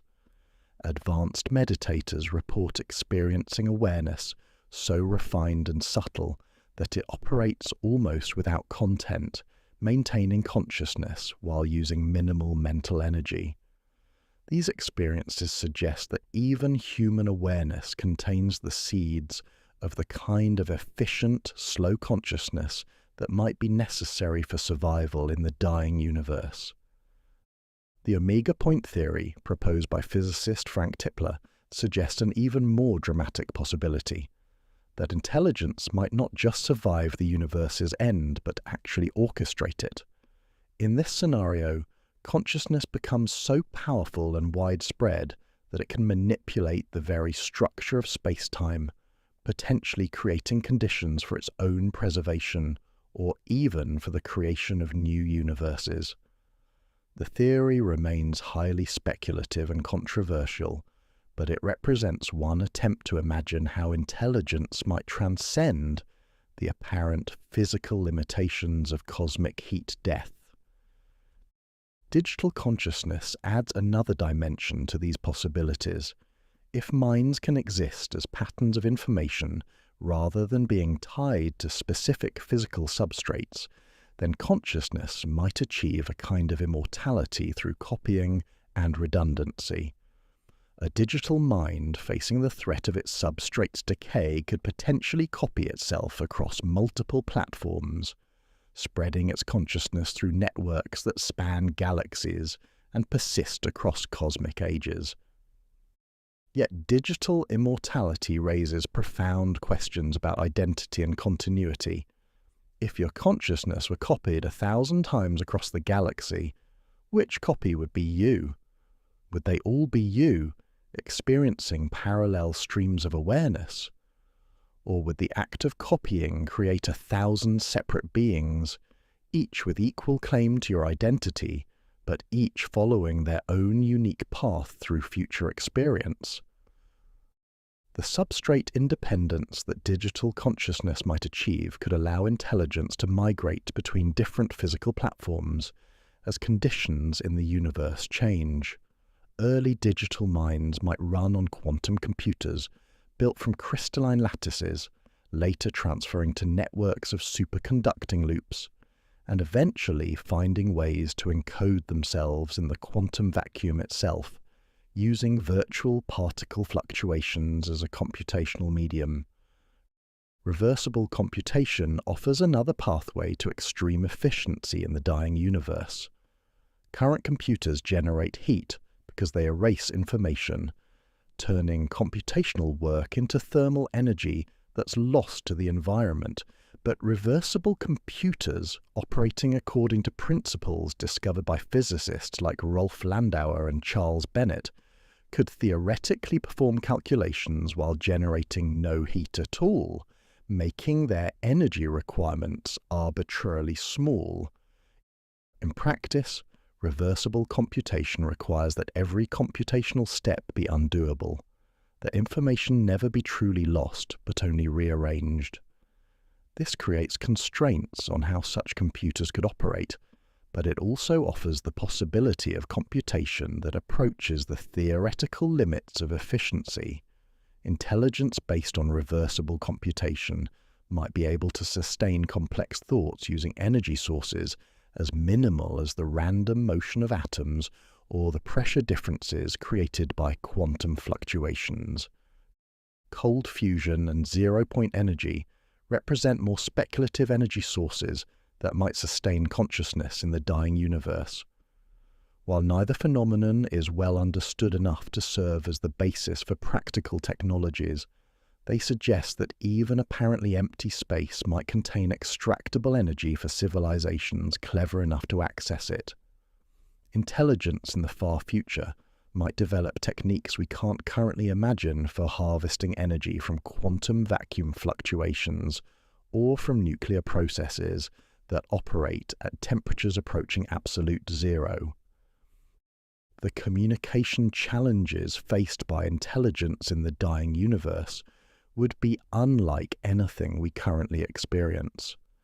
With matter spread thin across cosmic distances and energy resources scarce, communication between different nodes of consciousness might require techniques that seem almost magical from our current perspective.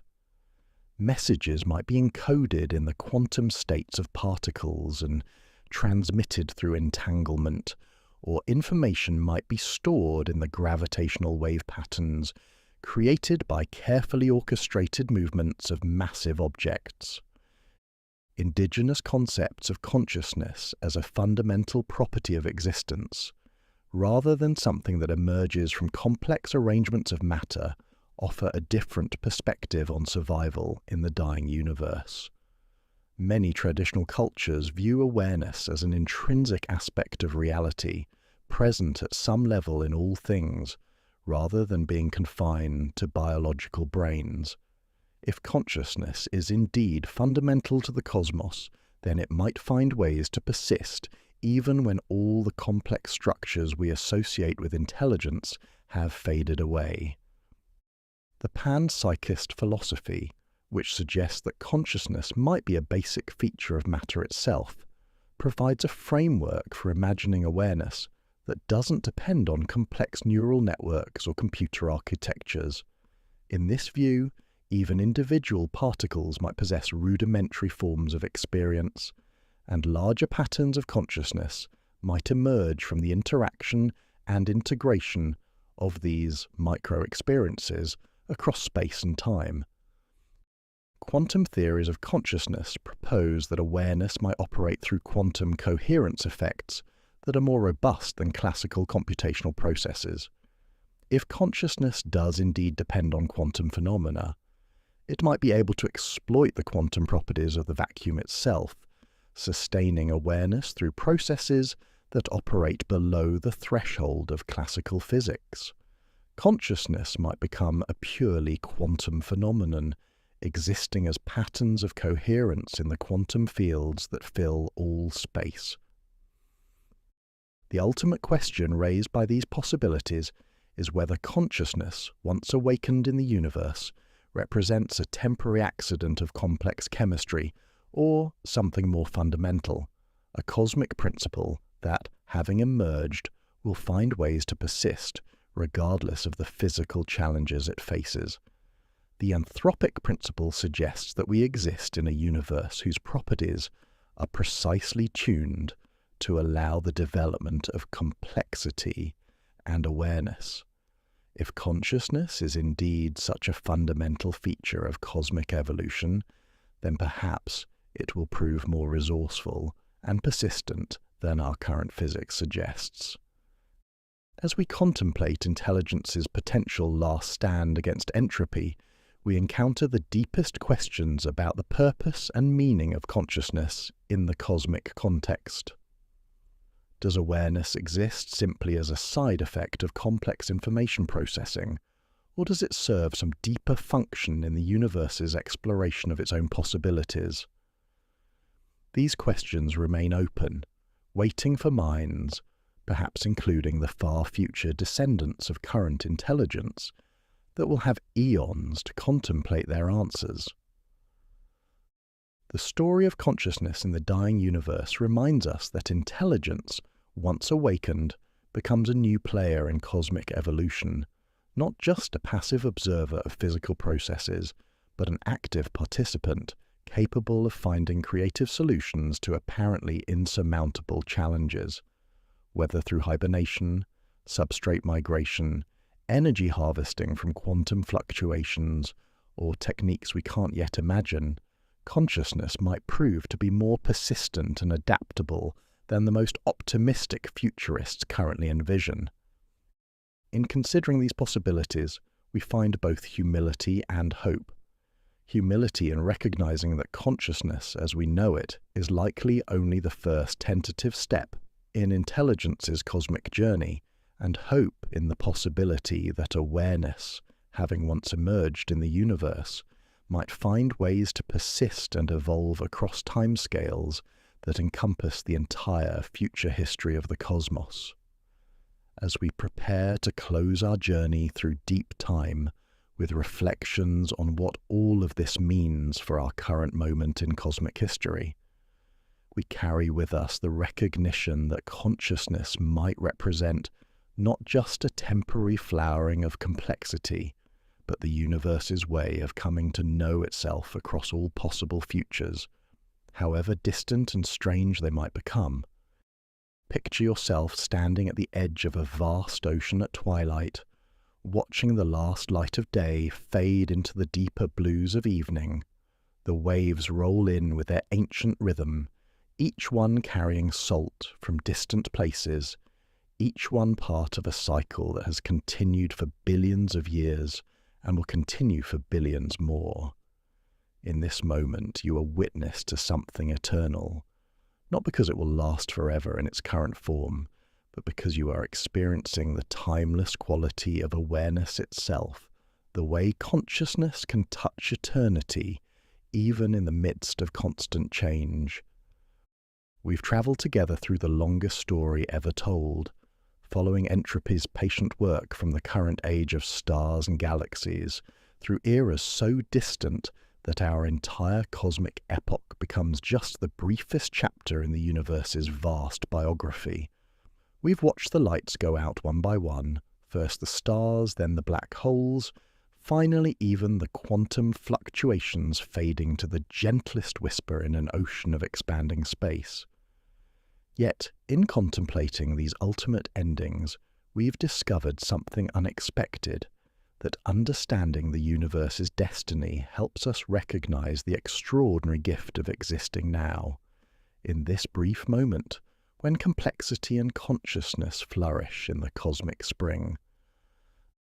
The heat death of the universe, viewed from our current perspective, might seem like the ultimate tragedy, the final victory of disorder over the organized beauty that makes life and thought possible.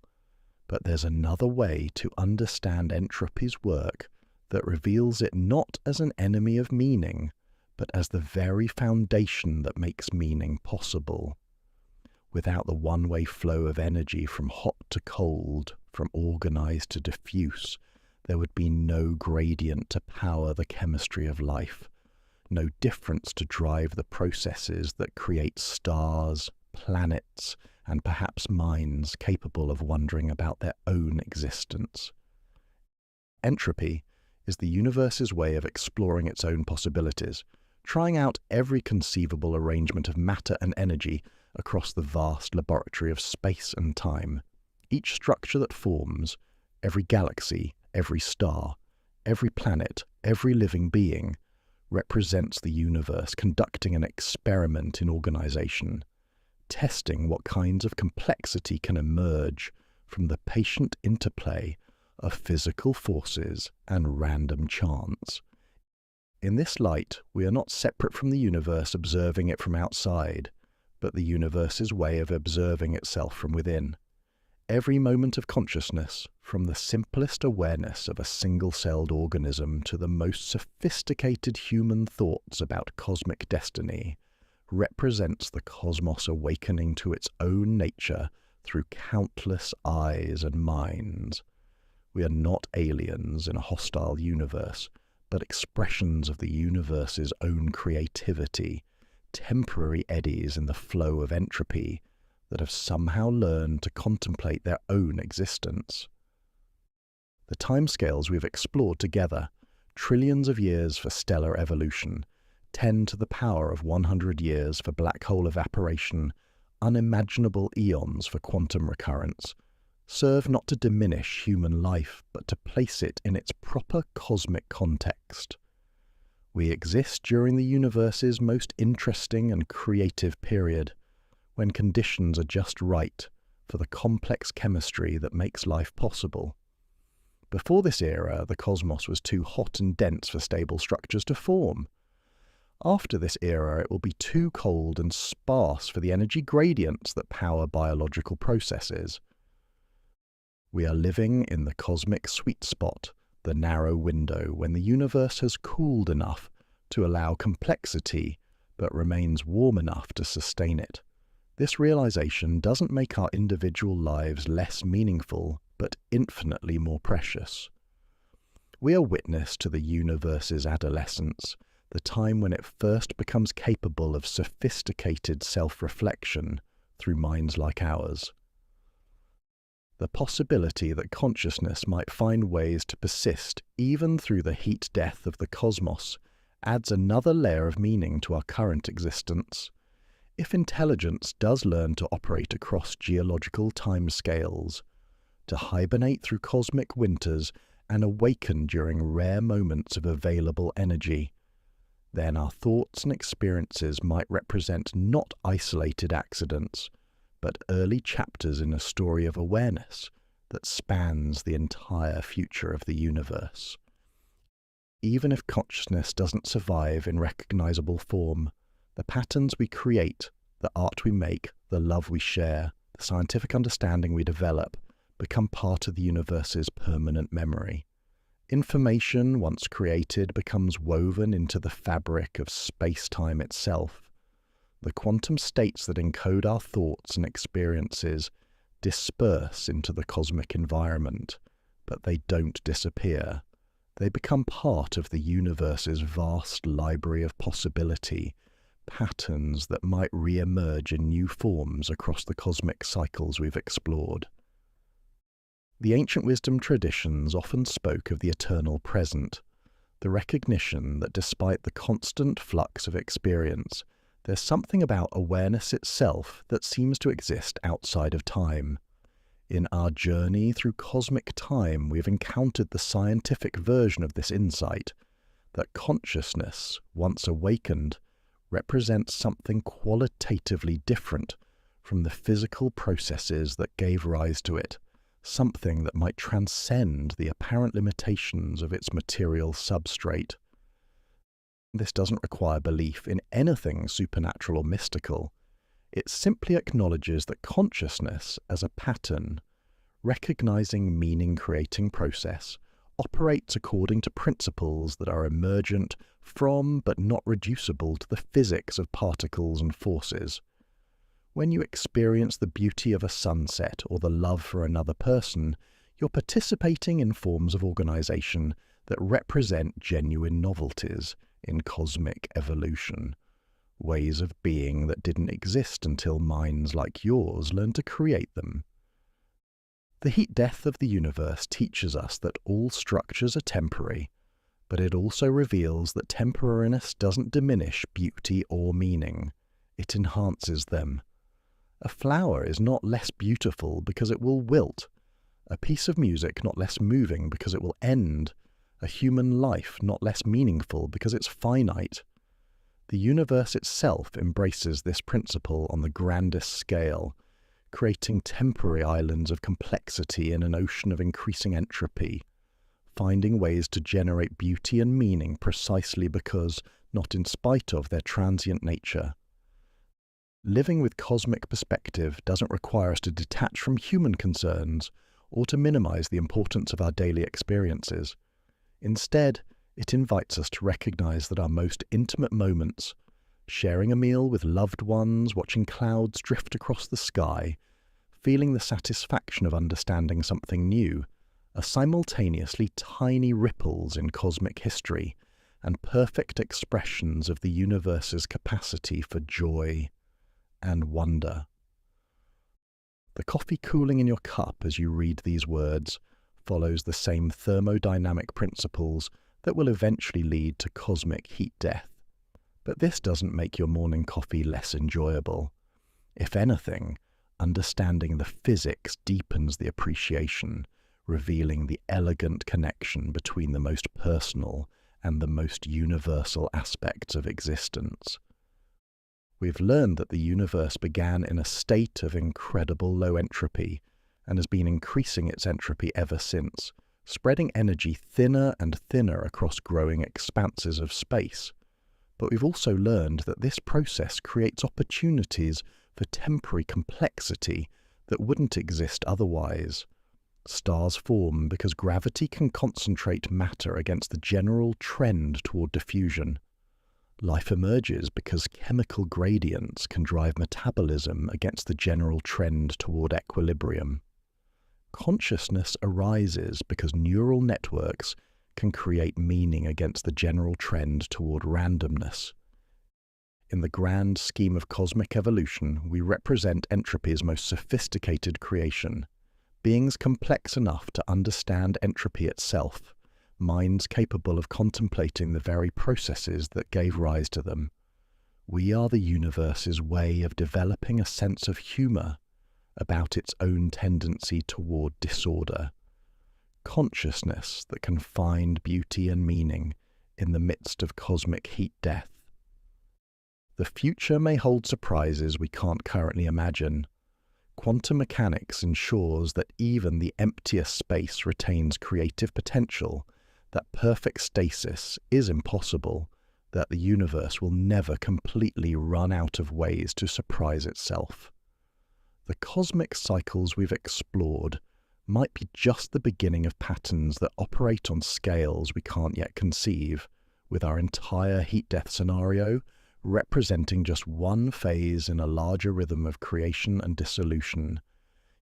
Yet even if the future unfolds exactly as our current physics suggests, with stars dying, black holes evaporating, and quantum fluctuations becoming the universe's only remaining activity, this doesn't diminish the significance of our current moment. Instead, it reveals our extraordinary fortune in existing when and where we do, conscious beings in a universe still young enough to support the energy differences that make consciousness possible. As we close our gentle journey through deep time, we return to the simple recognition that sparked human curiosity about the cosmos, the wonder of finding ourselves aware in a universe vast and strange beyond our ancestors' wildest dreams, yet intimate enough that we can hold its deepest principles in our minds and hearts. We are temporary arrangements of matter and energy that have learned to contemplate infinity, finite beings capable of grasping eternal truths, cosmic dust that has awakened to its own cosmic nature. The heat death of the universe may represent the end of complexity as we know it, but it also reveals the incredible creativity that emerges from the patient work of entropy over cosmic time. In understanding our destiny, we come to appreciate our origin and our present situation with deeper gratitude and wonder.